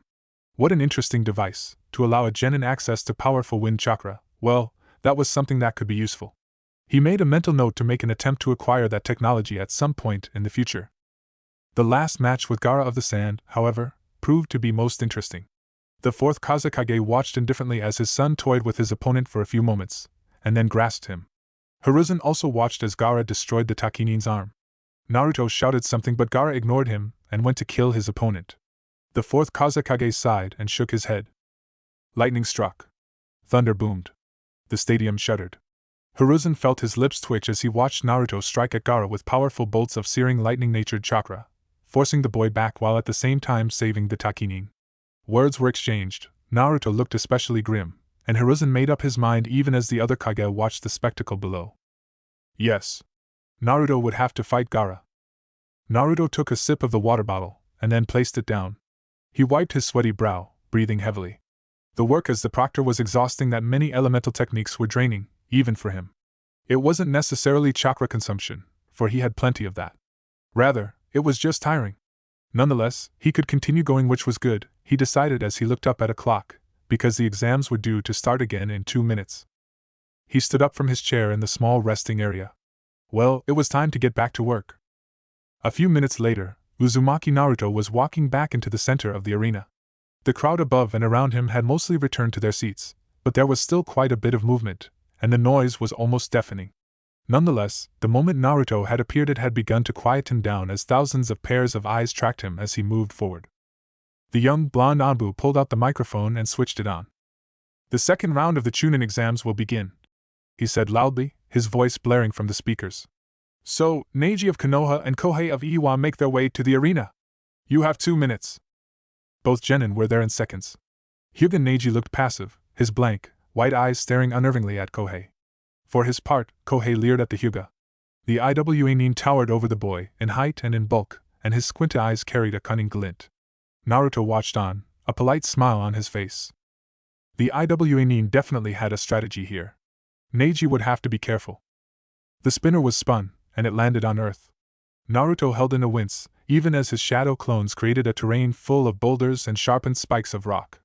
This was the terrain that an Iwa Nin favored, where many of their earth techniques could be used. Neji would be at an elemental disadvantage here, although his Byakugan should theoretically prevent Kohei from using the rocks as cover or in an ambush. "Genin, fight!" Naruto called. The crowd roared as Neji darted at Kohei, closing the distance in a blink of an eye. It was an impressive burst of speed from a genin, and Kohei's eyes widened as Neji lunged at him, his hand held up to deliver a debilitating touch. The Hyuga was not pulling any moves this round. Recognizing that he was at a disadvantage, Neji was going in for the kill as soon as possible. Kohei took a staggered step backwards, and the fingertips that had been aimed at his forehead missed. Nonetheless, they grazed over his nose and the Iwa Nin yelped in a surprisingly high-pitched voice. Bleeding from the face, Kohei seemed helpless as Neji spun around his flailing fist, coming around for another set of powerful strikes, and then, Neji abruptly jumped back. A second later, a series of explosions detonated around the Iwa Nin, explosives tags going off. Naruto was surprised. He had seen the Iwa Nin prime the tags the moment the match had started, but he hadn't thought the boy would have used them when he was in such close proximity. It had been a risky strategy, however, it had worked, and Neji was now far away that the slightly scorched, bleeding Iwa Nin could use his technique. Kohei sped through a series of hand seals, but they were different from last time, and Naruto saw twice as many seals. The ground underneath him liquefied and Kohei sank down into the mud. He disappeared under the ground, and Neji focused his gaze upon the dirt. He was frowning, and knowing that he lacked anything in his arsenal to force Kohei out, the Hyuga jumped up on top of a nearby boulder. His white, billowing clothes blew in a faint wind as silence filled the arena. Kohei had not appeared yet, and did not appear in the next few minutes. The crowd was beginning to get restless. What had once been a tense buildup of atmosphere was evaporating into boredom. Somebody called out for them to hurry up, and he was joined by dozens of other cries. Neji ignored them, as did Naruto. He stood on top of the tallest pillar, watching carefully. There, in the ground, Naruto saw a tremor, and then another. A crack appeared and dirt exploded outwards as something forced its way out. Neji moved in a flash, hurling a series of kunai at the ground, explosive tags sizzling at the ends. They detonated, and it was a strong blast, too. They had been at least grade 3 tags, equipment usually beyond the reach of a genin. Dust and dirt billowed out, and smoke filled the air in a haze. Neji wasn't affected, but Naruto was, and he resisted the urge to blow it all away with a blast of wind. Then, in the middle of all of that dust and smoke, he heard a thud and then another one, and another one. They were footsteps, he realized, and as the smoke cleared, Naruto was suitably impressed with Kohei's technique. While his last one had created a set of rocky gauntlets, this one had created a full suit of armor, and Kohei was decked from head to toe in slabs of thick, tough stone. The boy was stooped over a little, and Naruto could hear some panting. The technique had clearly been draining, but in the end it had succeeded. What followed was a battle between power and speed. Neji ran circles around Kohei, who moved like a lumbering giant in his armor. The Iwa Nin could not strike at Neji without the boy dodging, yet so far Neji's blows had not penetrated the armor of rock at all. Then, Neji took a stance, charged at Kohei, and began blitzing him with a series of fast, chakra-infused blows. The air rocked and rippled as Neji hit him once, then twice, then 4 times, then 8 times, and so on until at the very end, the rock began to crumble. What happened next was unexpected. As Neji went in for the last blow, the armor of rock cracked and splintered, but suddenly a row of sharpened spikes shot out of the chest area. Neji's hand came down upon it, the Hyuga realizing too late exactly what had happened, and he impaled himself. He immediately pulled back, darting backwards to nurse his wounded hand, but Kohei raised his arms, and the rock surrounding his hands exploded outwards with the force of an exploding tag. Neji spun around on the spot, blood trailing after him, creating a huge dome of spiraling chakra, But as he finished, Kohei lunged with far greater speed than he had before, and struck the Hyuga in the face. Neji was punted backwards, slamming into the ground and rolling over. Kohei chuckled, the laughter echoing through the armor of rock as Neji rose. Hands bleeding, his eyes swelling up, Neji surveyed his opponent with cool disinterest. "Proctor," he called. Naruto turned to look at him. "I surrender," Neji called. He didn't look upset over his loss, merely resigned. "I cannot penetrate that suit of armor with my level of Juken, and I lack the tools necessarily to overcome that limit. The match goes to the Iwa Nin." Naruto shrugged. "Neji of Konoha forfeits." He spoke into the microphone.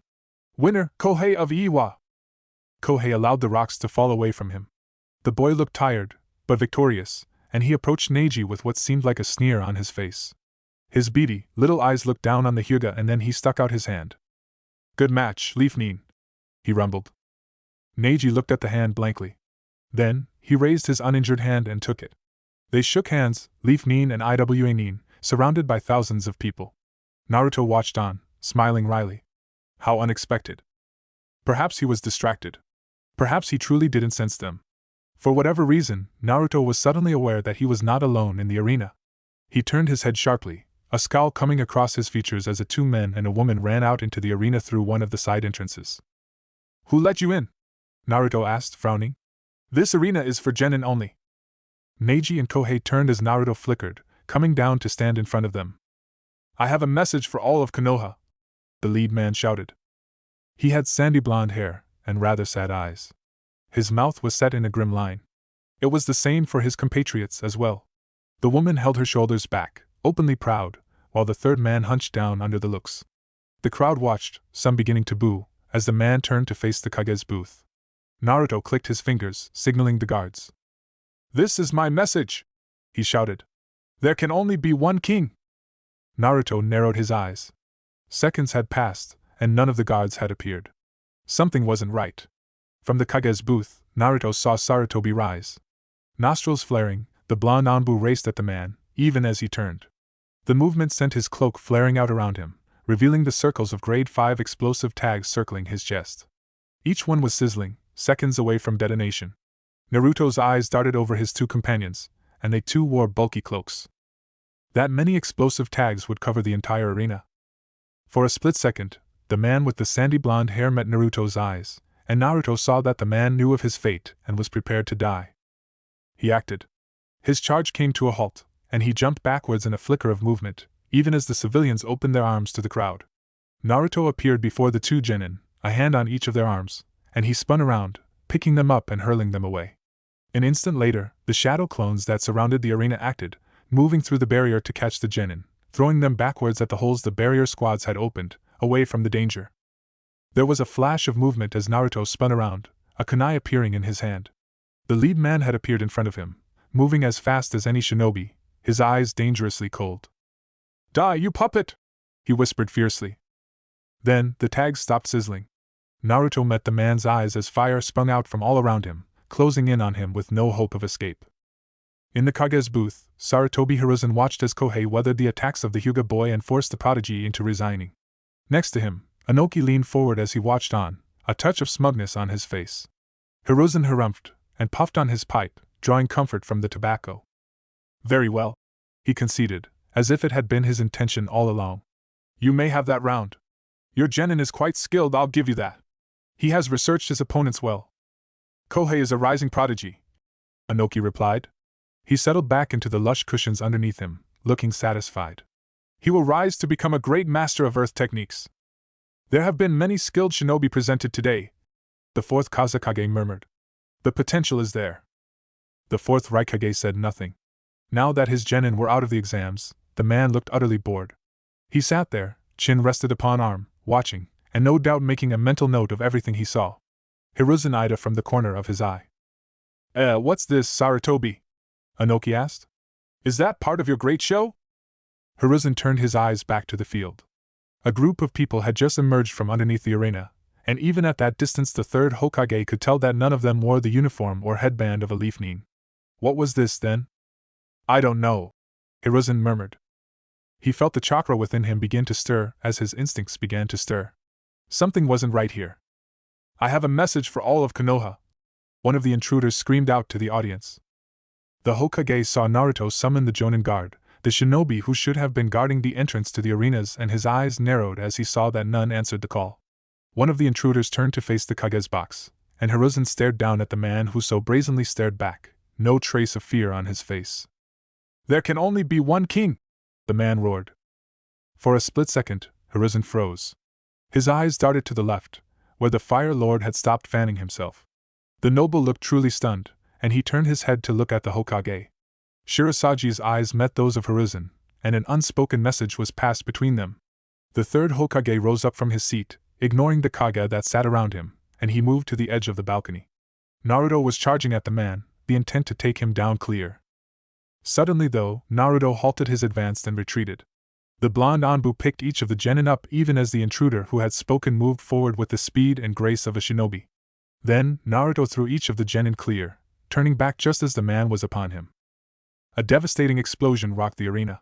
The booths shuddered, and the audience screamed and ducked as fires tore apart the arena in seconds. Dozens of explosive tags must have gone off, Hiruzen concluded, not even moving an inch as he watched the storm of fire from above. The barrier squad shouted to each other, and held back the force of the explosion, the barrier glowing with a deep blue shimmer. The spikes and pillars of earth that had set the stage for the previous fight were blasted apart in an instant underneath the force of the explosion, and the earth was torn to shreds.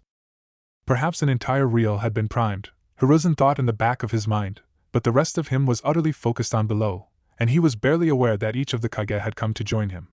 His hands had tightened against the guardrail as the fire began to dissipate, smoke billowing up into the air, rising through the barriers. Blackened and charred earth was revealed, a pockmarked and desolate surface appearing before them all. No ordinary shinobi could have survived that. Even a good shinobi would have perished. But Naruto was not just a good shinobi. Where was he? He felt it first, a rising, foul blaze of unholy chakra from the middle of the diminishing flames. Yellow and orange flames died down, disappearing, as a dark crimson light emerged from the smoke. The chakra was potent and strong, clearly recognizable to all of the shinobi that had been present in Konoha 12 years ago. As the smoke died away, Hiruzen stared down at Uzumaki Naruto. Crimson-slitted eyes stared back. The boy was surrounded by a miasma of light, bubbling, oozing chakra that covered his entire form. His whiskers had deepened, with his teeth sharp and his fingers curled into claws. A lone tail swished behind him, and even at that distance, the Hokage could see blasted and burnt patches of skin knitting back together, repairing itself. Naruto stood there for a few moments, breathing deeply as the regenerative properties of the nine-tailed demon fox restored his body back to good order. His clothes were in tatters, and some of his hair was missing, but even that was beginning to grow back. There was dead silence in the arena. The citizens and audience members stared down at the glowing visage before them. Some whispered. Some drew back. The shinobi in the audience muttered to each other. A word was being repeated all around, a word that the third Chichikage said quietly to himself. Jinchuriki. Naruto let the power course through him, repairing his battered, burnt body. It had been a close thing, he reflected, even as he battled against the negative feelings that dwelled within him. The sound of rattling chains was ever present in his ears, but he ignored them. What a dangerous situation that had been. For an explosion that great, there must have been at least 40 explosive tags grade 5, and they hadn't been those bulk-ordered tags from the Manufactorium too. No, these had been handmade. You could always tell. Naruto smiled grimly, feeling his sharpened teeth bite into his lip. With practiced ease, he cut off the connection between him and the power of the nine-tailed demon fox and let the bubbling crimson miasma dissipate from around him. His clothes were in tatters, he realized wryly, but he pressed his hand against his Anbu tattoo and summoned his armor. It would have to do. Then, he turned and faced the Hokage, who watched him from the edge of the booth. The audience murmured and spoke to each other with hushed whispers. Now what? He didn't have to wait long. The figure on the booth snapped his fingers and somebody appeared in a blur. A few moments later, a messenger appeared before him, holding 2 bits of paper. Naruto took them both and read them. The first one was simple: continue on with the exams. The second was not so simple, and must have been written before this incident. Naruto blew out the air from his cheeks as he channeled a spark of fire to his hands and turned both bits of paper into ashes. Then, the messenger was back, and he held a microphone in his hand. Naruto took it, turning it on and tapping it. Testing, testing, Naruto mumbled. He winced at the high-pitched squeal. Testing. Okay, it's working. Ladies and gentlemen, Konoha apologizes for the... Here he stumbled. Delay. I think we're good to go. Barrier squads? There came an affirmative. Right. Well, I'm clearly not dead, so I guess we'll just go on. Naruto turned and looked at the ground. He made a few hand seals, and the earth groaned as he churned itself over. Scorched and blanked ground disappeared beneath the surface as newly tumbled earth replaced it. Konohamaru of Konoha and Gaara of Suna, you're up. It was back to business. The Chunin exams continued. The crowd was restless, and the murmurings continued, but they were mostly covered up by the cheers and shouts as Gaara and Konohamaru appeared. The latter still wore the adamantium helmet, the transformed monkey that he had summoned the last fight. The former appeared the same. However, he watched Naruto with slightly widened eyes, his hands trembling. Naruto remembered the first letter and eyed Gaara grimly. Konohamaru, Naruto said quietly as the Sarutobi approached the field. His voice was out of reach for anybody apart from those two. If Gaara puts you in his sand, surrender. Don't waste time trying to get out of it. Understand? I'm not going to give up. Konohamaru protested, clenching his fists, scowling. Idiot! Naruto hissed under his breath. You saw that Takinin, right? He leaned in a little as Konohamaru sobered. I barely got to him in time. Don't die, you brat. Then, Naruto moved away. The wheel was spun, and great gouts of fire and pillars of earth rose from the ground. The shadow clones around them formed hand seals and held them, sustaining the terrain, while the real Naruto took a spot on the tallest pillar of earth, watching the match intently. He would have to move quickly if when Konohamaru lost this. The boy was good for his age, but he wasn't good enough to take on a Jinchuriki. The fight began and Konohamaru was clearly struggling from the get-go. The young boy was countered at every move but a swirl of sand, blocking every kunai and shuriken, and smothering the explosive tags before they had even detonated. The young Sarutobi had clearly chosen to keep his distance, to keep out of reach of Gaara's sand, and stayed on his pillar of earth. Gaara also did not move, content to keep blocking, occasionally sending out a shuriken of sand that Konohamaru blocked or dodged. A few minutes into the match saw Konohamaru down to his last few weapons, and it was clear from the boy's clenched hands and biting lips that he didn't really have another plan. However, as Konohamaru slowed down, Gaara stepped up the pace. The red-haired boy raised his hand, and the fallen sand from his fallen sand shurikens rose up. It had scattered all around Konohamaru, but now it moved around him, binding his arms and legs and covering his mouth. Konohamaru spluttered and gasped against the binding of sand, helpless, even as Gaara sent a whole stream of it from his gourd across the fiery arena. Naruto had seen enough. He appeared before Konohamaru, his face grim. This match is decided, he called out loudly. Konohamaru of Konoha is unable to continue. Winner, Gaara of the Sand. There weren't very many cheers this time. Thousands of people leaned forward, watching to see if the unstable boy would continue to attack regardless of the verdict. They were not disappointed. The sand continued on, unabated, and Naruto turned to face it. He made a few lightning-quick hand seals, his chakra flaring up within his tired, sore and aching body. Then, he gathered wind elemental chakra in his hands. Wind release, great wind breakthrough. The resulting gust of roaring wind sent the incoming sand scattering, blown back, buffeted by the strong gales. Naruto shook his head grimly as he turned back to Konohamaru, who was whimpering as the sand began to squeeze around him. He made a few hand seals, and lightning chakra blazed on the palm of his hand. With quick, deft movements he cut through the bindings of sand, which hissed and sizzled underneath the heat. Konohamaru fell, and almost immediately one of Naruto's shadow clones appeared. He picked Konohamaru up and disappeared, just as a giant wave of sand crashed into where the boy had been a moment ago. The real Naruto had jumped back, ever instinct on edge, and he watched on coolly as Gaara rose from the giant mound of sand, his eyes bulging. She will not be denied a second time, he whispered rather erratically. The bloodlust he was radiating was potent and strong. His bulging eyes, trembling limbs and menacing grin painted a rather unstable picture. For a genin, he was undoubtedly powerful, and combined with his power, and his instability, he had even been put in a few of the bingo books as an A rank. It was with a grim smile that Naruto decided that he would see if Gaara had earned that. This is my arena, Naruto began, folding his arms and looking upon the unstable Jinchuriki stonily. And that's twice you've ignored me. Gaara of the Sand, your disc. If you keep getting in the way, then Mother will have to feast upon your blood, Gaara snarled. Mother? Naruto's eyebrow rose. Then again, that might be helpful, especially given the contents of the second letter. He strode towards Gaara, who stiffened and began to raise his arms. The sand around him trembled, rising up, blocking Naruto from view of the crowds. It was then that Naruto spoke.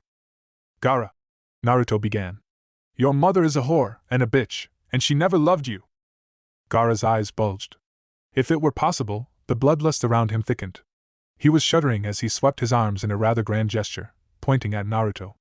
The mound of sand that he was standing on rumbled, and it was with a giant roar that it shot towards Naruto. The audience yelled, some sounding confused, many calling upon Naruto and Gaara to beat the shit out of the other.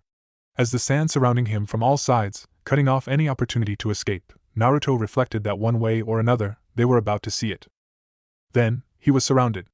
The sand crushed him, trapping him, pouring into every crevice of his body until it was too much, and the chakra construct promptly dispersed into a puff of smoke. Rasengan! The real Naruto appeared from underneath Gaara, and as the boy whirled around, eyes wide, Naruto delivered the A-rank technique right into his chest. Sand was grinded away, his armor useless against the powerful technique, but Naruto stopped it short of killing the Sunanin, and merely used it to blow him backwards.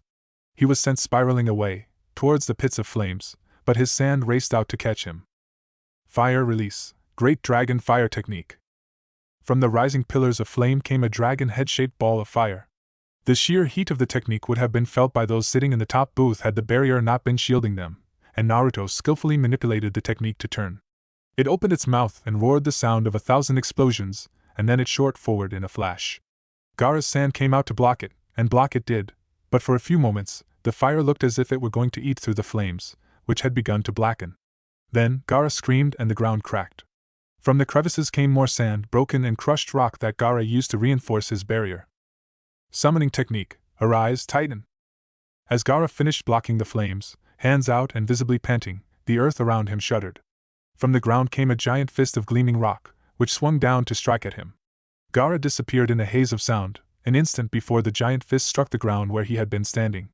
He reappeared but had to disappear as a second arose from the ground, moving to swat him.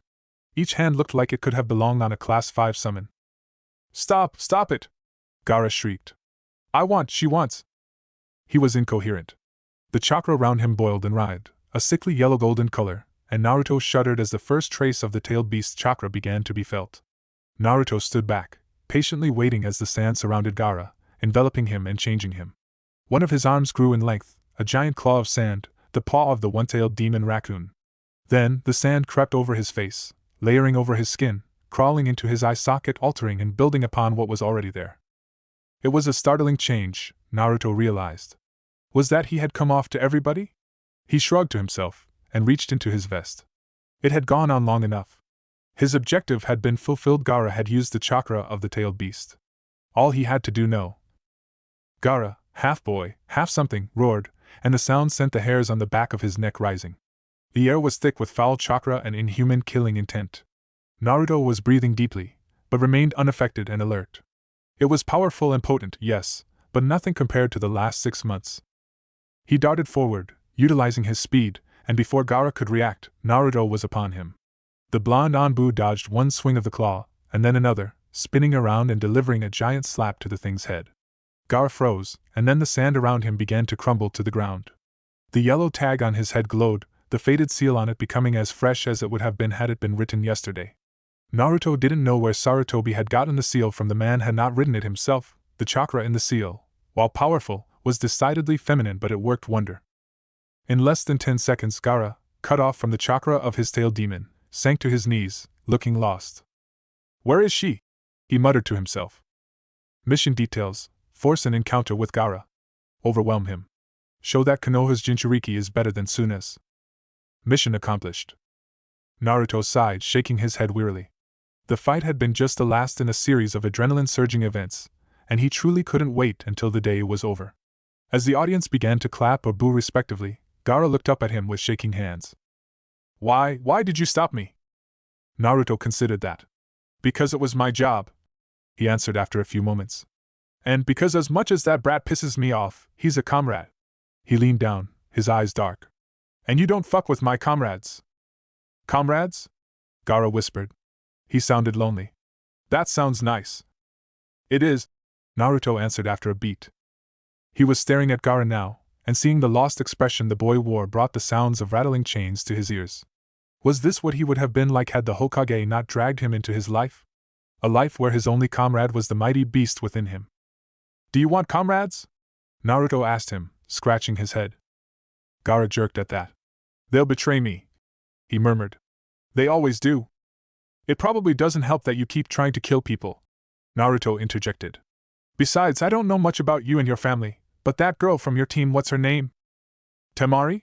Gaara asked, confused. Well, she's trying to beat the shit out of one of my clones right up there. Naruto pointed, and Gaara followed his finger. Then, as Naruto knelt down to pick up the compliant redhead, he continued. She threatened to do something nasty to my, junk, if I killed you.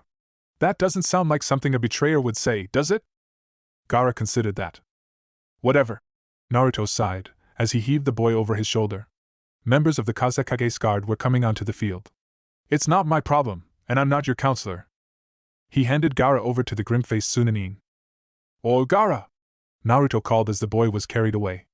Gaara craned his head to stare back at him. Remember what I said, if you touch my comrades, I'll kill you. Gaara hesitated, and then nodded. Naruto turned around, reached for his microphone and switched it on. Gaara of the Sand is disqualified from the Chunin exams because he didn't do what he was told, he said bluntly. Konohamaru surrendered, so he's out too. We're on to the final match. Sasuke of Konoha, come out and meet your opponent, Kohei of Iwa. With all that had happened, the final match was rather anticlimactic. Uchiha Sasuke, with his Sharingan spinning, allowed Kohei to don his armor of thick, lumbering stone. Then, jumping up on one of the stone pillars, he held out his hand and summoned a blade of pure lightning. Kohei didn't stand a chance as Sasuke plunged the deadly technique into the boy's armor, shattering it instantly, and covering his hand in blood as he pierced into Kohei's shoulder. The Iwa Nin was out in an instant, and the audience cheered and yelled as Sasuke stood above him. Naruto appeared next to him, and took his arm. The winner of the 30th International Chunin exams is Uchiha Sasuke, of the village hidden in leaves, Naruto yelled, lifting Sasuke's arm up.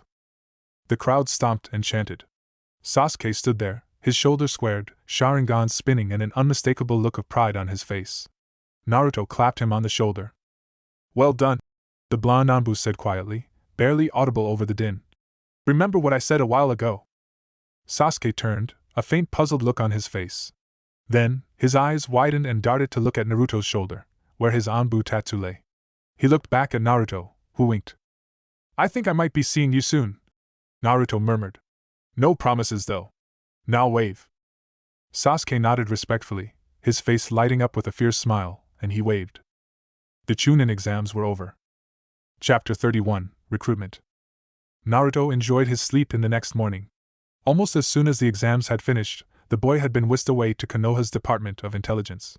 Although it hadn't been played up at the time, the suicide bombing within the Chunin exams had sent alarm bells ringing, and Naruto was forced to spend the next 2 hours recounting his past movements to a squad of very tough-looking interrogators. As much as recent training was classified, it hadn't really been helping his case. Nonetheless, there were some perks to being the Hokage's personal aide, and the third Hokage himself had come down for a brief moment and released him. Then he had left just as quick as he had come, citing an emergency meeting with the fourth Kazekage. Naruto had gone home and crashed down on his bed as soon as he could. He enjoyed his slumber, and arose at 6 in the morning. He quietly dressed and checked the Hokage's master bedroom. The old man had been punctual that day. Naruto would have been quite surprised if Sarutobi had gotten up to his regular antics given the high number of VIPs visiting Konoha, so the blonde Anbu was free to make his way into the kitchen. He paused at the doorway. Sitting at the table, staring blankly down at his food, was Konohamaru. Naruto watched the despondent boy for a few moments, and then deliberately let his feet scuff on the floor as he entered. Konohamaru jerked his head up as Naruto entered, the Jinchuriki ignoring the young Sarutobi as he organized his own breakfast. Then, Naruto took a seat at the table opposite of the boy. How are you feeling? Naruto asked quietly. Konohamaru gave half a shrug. All right, he mumbled. He toyed with his food. You did well yesterday, Naruto praised. Konohamaru snorted, and Naruto raised an eyebrow. No, really you did. It was stupid, Konohamaru whispered. He clenched his fists, his knuckles white. The strategy with the monkey, that was just stupid. No wonder I didn't win. I'm an idiot. I'm good at nothing. Naruto was biting into an apple, and he toyed with it for a few moments. Then, he chucked it at Konohamaru's head. The boy reacted quickly, jerking his head to the side and letting the piece of fruit whiz past, slamming on the sink with a loud thud. Konohamaru turned back to Naruto, an indignant look on his face, but the Anbu was already biting into a second piece of fruit. For somebody who says they're not good at anything, you've got some pretty good reflexes, Naruto said from around his apple. And I can't think of many 8-year-olds that could have done what you did at the exams. I wouldn't have been able to. Please, Konohamaru scoffed, and there was a touch of bitterness in his voice. You're Uzumaki Naruto. You can do anything. No wonder the old man. He trailed off. I couldn't have done what you did at your age, Naruto repeated quietly. He put his apple down on the table and stared intently at Konohamaru. Take the compliment, you brat. Then, standing, he began to leave the table. He paused at the doorway and spoke without turning. Besides, it's obvious that the old man favors you the most, he said quietly. Konohamaru jerked at that. What? He asked stupidly. If he didn't, he wouldn't let you enjoy your childhood, Naruto continued. He turned his head, smiling politely. If he really didn't favor you, you'd have ended up like me. Think about that. But I want to be strong like you, Konohamaru protested, jumping to his feet. No, Naruto whispered. The sound of rattling chains filled his ears. You really don't? Naruto spent most of his morning at the office. Despite the Chunin exams, business had continued to run as usual in the village of Konoha. The missions assignments desk continued to pick up clients and send out teams of shinobi. However, without a senior official from the Hokage's office there, a lot of paperwork had built up. Naruto had the clearance needed to sort through a lot of the nonsense, and he did so. As the Chunin around him worked busily, and amidst the chatter and laughter of the clientele, Naruto tuned them all out as he signed through wads of paperwork. He was oblivious to the few stares that came his way, either from the clients or the shinobi he was working with. Sitting in the chair that the Hokage normally took, his legs swinging underneath and barely touching the ground, Naruto would have been happy to keep working in peace. Unfortunately, a shadow passed over his table, blocking his light, and Naruto instinctively looked up. Sarutobi Asuma stared back down at him, his expression stormy, and for a moment Naruto thought that the man was upset with him. His 3 genin trailed behind him, each one looking on curiously although the blonde girl waved energetically at him. Was there something you needed? Naruto spoke up after a while. His voice was decidedly neutral. There was no official bad blood between the two of them, but Naruto's close proximity and working relationship with the 3rd Hokage had had some kind of an impact on Asuma. Coupled with the whispered rumors of the bad blood between the Hokage and his estranged son, Naruto had been careful around the older Jonin and for the most part, Asuma had avoided him completely. He didn't live in the Hokage's residence, so Naruto never really interacted with the man at any one time. Asuma continued to stare down at him. His eyes were indecipherable, his posture tense and his body language uneasy. The Chunin exams. He trailed off, scratching at his goatee, a gesture that he had probably picked up from his father. Were yesterday. Naruto finished for Asuma. He felt a flash of bewilderment. Are you okay? I'm fine, Asuma snapped irritably, waving off the concern. No. I wanted to ask you about the intruders, the ones who tried to bomb the arena. You can ask all you want, Naruto answered, and shuffled a set of papers in front of him. He placed them to the side and glanced back up at the Sarutobi. And I'll give you the same answer I've given everybody else. I didn't know him. He snorted.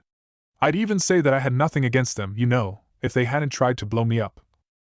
He had been forced to fall back on the chakra of the 9-tailed demon fox, using the Crimson Shroud as a buffer against the explosions. It had weathered the blunt of the blast, and the coursing, thick chakra had quickly worked with his body to heal any damage that had gotten through. Truly, he could see why the Jinchuriki were weapons, and Naruto had barely begun to tap the surface of that particular well. Asuma was nodding thoughtfully, his eyes distant, and Naruto was struck by a sudden though. He leaned forward, voice lowering, and asked, But you look like you knew who they were. Asuma shook his head with a rueful smile. I didn't know who they were, he answered honestly. But the phrase they screamed, it's not the first time I've heard it. Then, shaking his head, he let out a sigh. Anyway, can I grab a D-rank mission for my team? Behind him, his genin groaned. The blonde girl, the Yamanaka, rolled her eyes. Come on, Asuma-sensei, she groaned. Let's do something more fun. We'll try something harder when Shikamaru stops sleeping on the job, Asuma retorted. The girl glowered at the aforementioned boy, who was scratching his head, not even trying to deny the claims. Then she turned on her charm. Maybe if you gave us something more interesting, Shikamaru wouldn't be so sleepy, she said sweetly. But if I gave you something more interesting, I'd be showing Shikamaru that all he has to do to get out of work is have a nap. Asuma chuckled and took the scroll that Naruto had offered him. It's litter collection time, guys. Do it in 30 minutes and maybe I'll think about your request, Ino. The girl immediately grabbed Shikamaru's ear and practically dragged him from the room. The Akimichi trailed after them, munching from a packet of chips. Asuma sighed, rolling his eyes, and turned back to Naruto. Can I give you a warning? He asked frankly. Naruto slowly nodded. That bombing, the attempt on your life, that was because of your relationship to the Hokage, Asuma said a touch grimly. He leaned forward, lowering his voice. That's going to keep happening, I think, and it's probably going to get worse. Do you know something about this? Naruto responded, leaning in and lowering his voice as well. His suspicions were blaring, and he eyed Asuma with the first sign emotion distrust. All I know is that the Hokage has made some pretty horrible choices, Asuma said quietly. He moved to pat Naruto on the shoulder, but the boy withdrew, and Asuma sighed. You're going to get caught up in them just like I did. Then, Asuma backed away. When Naruto looked up, he was gone, the faint breeze of a successful body flicker brushing against his face. Naruto was frowning as he turned back to the paperwork, but not even the tedious and strangely comforting repetition of the task was enough to clear his head. Despite the rather weird meeting with the estranged Sarutobi, Naruto had gotten a lot of the work done by the time lunchtime rolled around. It wasn't necessarily hard, most of the papers merely needed a signature, but they all had to be reviewed carefully. Naruto had found one scroll that, if he had signed as it had been written, would have sent a squad of Jonin into the heart of the land of water. The likely outcome of that mission would have been very unpleasant for those involved, so he had quickly stamped it for further review and sent it on to somebody who knew these things better than he did. Now, he slurped from a cup of instant ramen as he lounged back on a chair in the break room. A group of Chunin chatted to each other in the corner, also on their lunch breaks, but Naruto ignored them as he delved deeper into the riveting material he had in front of him. What? He muttered quietly to himself. He flipped the page over, and then grinned at what he read. Yeah! Take that! For the second time that day, a shadow was cast over him, and Naruto rolled his eyes as he looked up from his manga. A white-masked Anbu stood above, a shinobi whose very presence had caused silence to fall all over the room. The Chunin on the other side of the room were quiet, eating their lunch attentively and avoiding any glances in his direction. Yes? He asked shortly, none too happy to be pulled away from his reading. He didn't get breaks very often, but when he was scheduled to work in the missions assignment office and the Hokage was absent, he felt like he could justify it. After all, everybody else did, so why not him? Hokage-sama has requested your presence in his office, sir, the Anbu said quietly. Of course he has, Naruto said with a wry smile. He finished slurping down his ramen, and then scrunched the styrofoam up into a ball. He tossed it at the bin nestled underneath the bench, but it missed and bounced onto the floor. Naruto scratched the back of his head in embarrassment. He gave the Anbu a look. It was my left hand, he defended. Of course, sir. The Anbu was polite, Naruto would give him that, but he spoke with a voice that Naruto didn't immediately recognize. He struggled to place it, or match it with a platoon or squad. After all, in total, there were usually no more than 150 Anbu operatives at any one moment during times of peace. What squad are you from? Naruto asked curiously as he gathered his book and rose to his feet. Gamma Platoon, 2nd Squad, sir, the Anbu responded. He hesitated a little. I've been newly promoted just in from Border Patrol. Oh? Naruto said quietly, scratching the back of his head. Gamma Platoon had suffered extensive casualties during the Blitz, where entire divisions of Skynin had led an invasion force against Konoha using advanced, flying machines. Those numbers would have had to be replaced from somewhere. Naruto gave a reassuring smile to the somewhat nervous Anbu. I'm ready when you are, he said. Thank you, sir, the Anbu member said. The two disappeared in a body flicker, and they raced towards the Hokage's office at a leisurely pace, at least, for shinobi, for they were barely a flicker of movement in the eyes of the untrained. As they came closer and closer to the Hokage's office, Naruto felt his Anbu tattoo tingle every few moments, their identification ringing as they entered restricted areas monitored by other shinobi and barrier techniques. If they had been intruders, both would have spontaneously burst into flames right about now. After a few moments, they approached the door to the Hokage's office, which was shut, and around that door stood a large crowd. The two personal guards of each of the visiting Kage stood there, eyeing each other down stiffly. Naruto saw two Anbu standing there, each wearing the white cloak of a captain, and recognized Bird 1 and Boar 1, head of Epsilon and Brave Platoon respectively. They nodded at Naruto and stood away from the door, letting him in, while the newest member of Gamma Platoon hung back as Naruto entered. The door closed quietly behind him. The leader of the villages hidden in rock, leaves, sand and clouds were before him, arguably 4 of the 5 strongest people in the world all in the same room. The atmosphere was tense and heavy, and there was a weight that threatened to push down on him. It wasn't chakra, it was just the strong will of the men in front of him. Naruto masked his emotions as best he could. The third Hokage sat in his chair, the 3 other Kage sitting around his desk facing Naruto. Blank-faced, Naruto walked forward and knelt before the Hokage. Regardless of anything else, the appearance of respect and subservience was necessary when being witnessed by shinobi such as these, and Naruto could afford no disrespect. To all outsiders, Konoha must be united underneath the iron fist of its leader, and there must be no signs of sedition or subversion, even if such behavior had only been intended as a joke. At least, that's what he was told in Anbu. "How may I serve, Hokage-sama?" Naruto intoned quietly. He remained kneeling. "Rise," Sarutobi ordered quietly. The Hokage was shuffling a set of papers in front of him, a pair of glasses on. Naruto was a little confused at that. As far as he knew, Sarutobi had never needed glasses to read. Then, the Hokage had probably never read anything in front of 3 other Kage before. A little misdirection never hurt, he supposed. "We've just been going over the results from the Chunin exams," Sarutobi explained. He was puffing on his pipe, something that he had been doing an awful lot lately. "The other Kage and I were wondering if we could get your thoughts on how the matches went.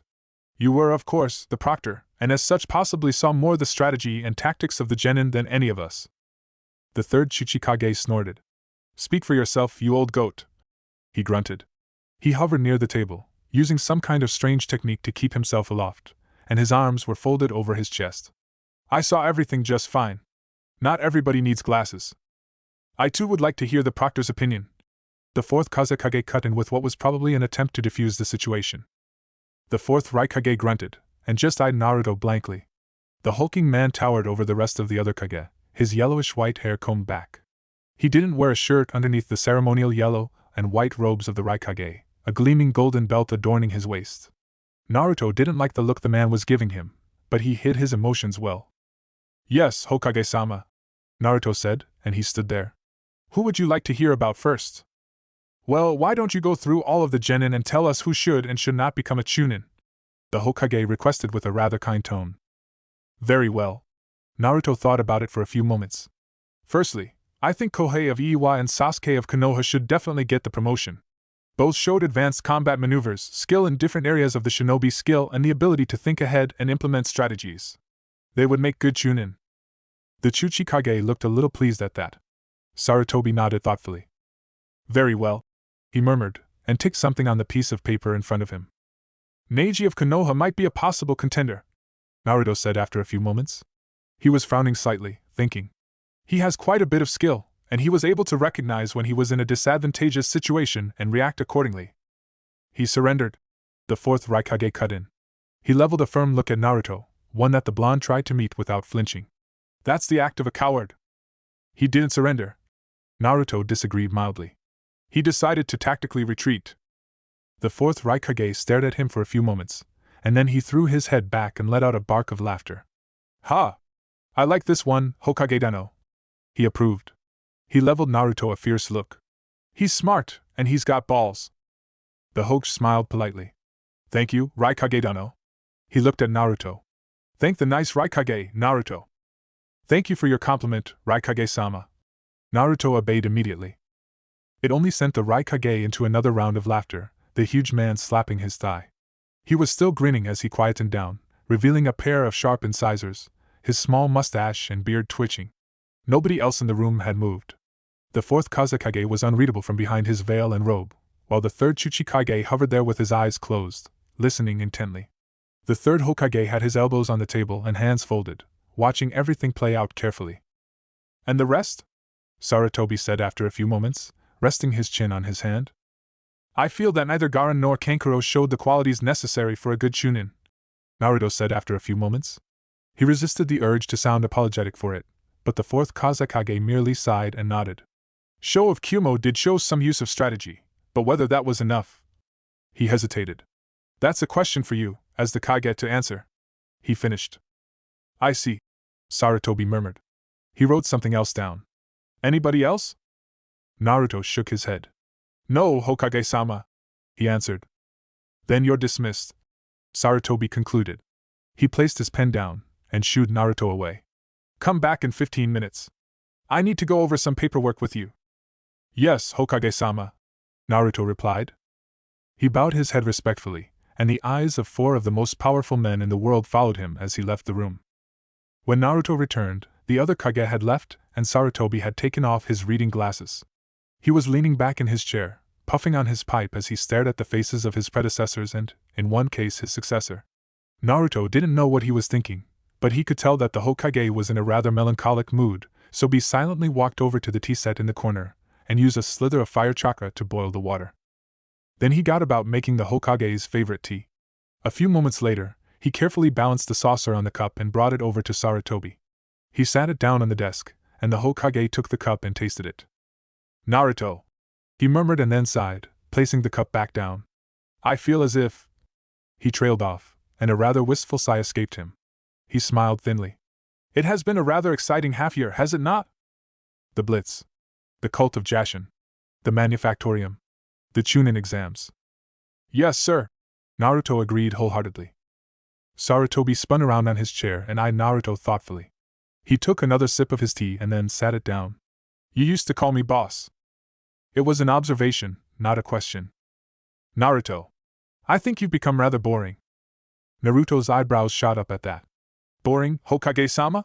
He echoed. What are you, dumb and deaf? Sarutobi shot back. He narrowed his eyes. Boring. Capital B-O-R-I-N-G. It's not a very hard word, Naruto.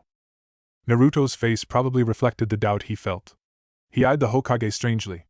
Perhaps you should retire early today, he offered cautiously. Sarutobi made a sudden jerk at that, and for a brief second he stared at Naruto with what seemed like a thunderstruck expression. Then he threw back his head and let out a round of heartfelt laughter. It echoed in the office, a sound that Naruto had truly not heard that often. Naruto smiled, not really understanding what was so funny, but happy to see that the Hokage was enjoying himself. A second later, a book punted him in the face and sent him sprawling backwards. What do you mean, retire? The Hokage thundered. He paused and narrowed his eyes. Did you just call me old? God damn it! Naruto cursed between gritted teeth. His nose really hurt, and he held it gingerly, feeling blood. He jumped back to his feet, the spark of indignation flaring up. What the hell was that, you decrepit old bastard? Another book was hurled at him, but Naruto moved his head and it flew past, impacting upon the door with a heavy thud. A small part of him was surprisingly pleased that he had managed to avoid the projectile. The rest was feeling the familiar burden of being the Hokage's punching bag settling back on his shoulders. Only the Chuchikage gets to call me that! Sarutobi roared, leveling an accusing finger at Naruto. And you little shit, are not he! There was a sudden, heavy pause. Wait, what? Naruto was confused. Sarutobi was chuckling again, and he exhaled noisily. Naruto rubbed his face warily, but the Hokage seemed happy enough to sit back down at his desk and return to his pipe and tea. For heaven's sake, will you clean up all of this mess in the office? The Hokage snapped. He spun on his chair, turning to gaze out at the village. And you better not have gotten any blood on my book. Yeah, that would be a tragedy. Naruto muttered under his breath but quietened as Sarutobi's head spun around sharply to glare at him. He picked up the thick books and placed them back on the shelves, and then began organizing the Hokage's desk. He worked in silence for the next few minutes, Naruto sorting out piles of paperwork into different categories and Sarutobi puffing on his pipe, occasionally stopping to take a sip of his tea. The flavor of tea and tobacco combined must have been strange, but the old man didn't seem to mind. Finally, the Hokage let out a sigh. Things are going to become difficult in the near future, Sarutobi said. He stroked at his goatee, his eyes distant. I say that as a warning of things to come. Be on your guard. Always, Naruto replied firmly. Sarutobi let a ghost of a smile appear on his face. That doesn't mean you need to continue to act, and excuse my language, like a shinobi with a scroll up his arse. Lighten up a little. Naruto cocked his head. What? Something about that seemed just a tad hypocritical to him. Jiraiya and Tsunade both say that you're a little on edge, Sarutobi mentioned. Given recent events, that is completely understandable, but you do yourself and by proxy, the village no favors. He turned. As such, I've put in an order to the Anbu commander. Effective immediately, Anbu operatives Daichi, Yuka, Tawa, Kamachi and Kage have been placed under the command of Sigma Squad. Sarutobi reached out and patted Naruto on the shoulder.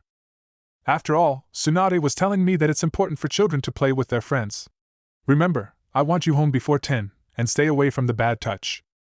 And now the old man was getting all condescending on him. Lovely. Although, the conversation prompted a half-buried memory, one that had only come out yesterday, at the Chunin exams. Actually, Naruto began, I've got a request about Sigma Squadron. Sarutobi puffed on his pipe, and motioned for Naruto to continue. Uchiha Sasuke performed very well during the Chunin exams, and I've had a chance to scout him out a bit.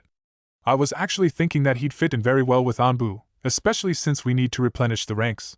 If nobody else wants him, then I was wondering if he could be drafted into Sigma instead. The ceremonial hat had crept lower and lower as Naruto had spoken, until it had covered the Hokage's eyes. At first, the blonde Anbu thought that the Sarutobi was giving him grief again, perhaps feigning sleep, but after a few moments, it became clear that the Hokage was truly thinking about it. Naruto didn't think there was that much to think about, but apparently Sarutobi did. The Hokage drummed his fingers on his desk, and while the expression on his face revealed nothing, Naruto knew the man well enough to see that particular look in his eyes, the look that indicated that the Hokage was truly thinking dark thoughts. Then after a few moments, the Hokage turned to face him, his face serious, and the look was gone. Naruto stared back. There was a beat. What is he, your boyfriend? Fuck you, old man. Naruto shot back. Sarutobi chuckled. I don't think I'm your type. He answered lightheartedly. Mind you, there's nothing wrong with pale, skinny and dark-haired. Oh, just... Naruto shook his head in disgust. Is it a yes or a no? He implored. The Sarutobi hummed. Then, he nodded once. Very well, he intoned. Uchiha Sasuke can be inducted into Anbu, but he's your responsibility. As of tomorrow, he's under your command in Sigma Squad. Do with him what you will. Thank you, Hokage-sama, Naruto said gratefully. Sarutobi waved him away. Now go away, he snapped, but there was a smile tugging on lips. I'm sure there's somebody you want to meet. Naruto began to leave. Oh, and I've sent out the message, but if you see the Uchiha before it arrives, tell him that he also made Chunin. Yes, boss, Naruto answered with a bored tone, and disappeared in a puff of smoke. Hiruzen watched Naruto go, and all traces of levity left his face. He turned back to the monument, fiddling with his pipe as he puffed on it. Exhaling a loud cloud of smoke, he felt a wry smile crossing his face. Uchiha Sasuke drafted into Sigma Squad, the very same squad that Uchiha Itachi had been drafted into, although it wasn't as if Naruto knew that. Only Hiruzen and a few selected others truly knew how Itachi had answered to the Hokage alone. In the long run, this could pose a problem, however, it wasn't a problem that Hiruzen would have to deal with, and Naruto had looked pathetically imploring as he had asked. Who was he to stop the boy from making a friend? Besides, it would good for the both of them. He was quite content to sit there peacefully, but there was a knock on the door. Enter, Sarutobi called. The Fire Lord walked in, his face unusually serious, and he spent the next few moments shooing away 2 members of the 12 Guardians. They silently obeyed, although the reluctance was very obvious, leaving the Fire Lord alone in the room with the 3rd Hokage. There can only be one? The Fire Lord quoted quietly. Indeed, Hiruzen responded, and the brief moment of respite and levity that Naruto had brought with him was gone. There were very few people who knew that phrase. Then again, this was no time for games. I was led to believe so, Hiruzen answered quietly. I have sent out some of my best intelligence gatherers. We will find out what is going on. You had better. The Fire Lord spoke warningly. If this isn't played carefully. He trailed off and shook his head somewhat bitterly. His fan snapped out. He began fanning himself rather rapidly. So many years later, and my father is still giving me a headache. Hiruzen merely sat there, puffing on his pipe. The sins of the past weighed down on his shoulders, but the 3rd Hokage would bear them as usual. He had done so for over 51 years now. He could continue to do so until it was time. It wasn't too hard to find Hatake Kakashi. The silver-haired man had booked training ground 21 every day for the past 6 months. Technically, it was probably a little unfair that the Jonin could do so, but one didn't reach Kakashi's level without earning a little bit of respect and earning a few perks. If Kakashi wanted to train on that particular training ground every day, well, the people in admin certainly had no problem. It was there that Naruto found Team 7. Konohamaru and Sakura were sparring, while Sasuke was conducting a series of acrobatic exercises on a nearby trickling stream, exercises designed to stress the chakra circulatory system and increase one's chakra reserves. Naruto appeared behind Kakashi, who had his nose in his little orange book, and he crept up silently behind the man. Just before he could peer over his shoulder, the book snapped shut and Kakashi turned. His face covered, and he wore that perpetual bored expression as usually. Slouching on his feet and looking entirely unfazed, the man smiled from behind his mask, causing his one visible eye to crinkle up. "Yo, Naruto," he greeted with a drawl.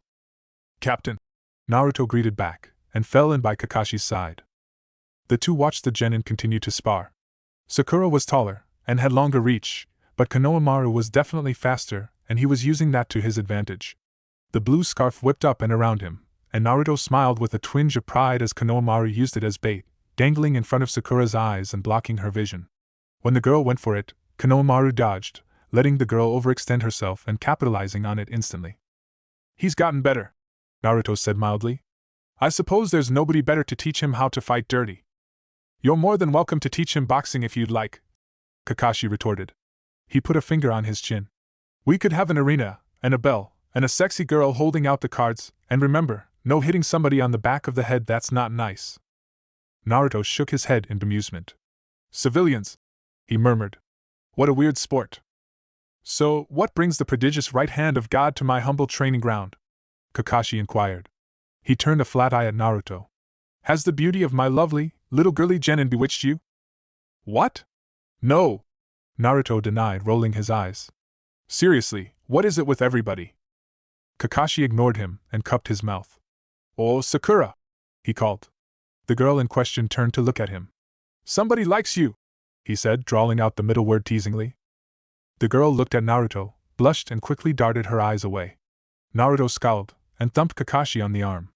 The man held the appendage with an expression of hurt on his face, or, at least, as much as an expression as one could have with most their features covered up.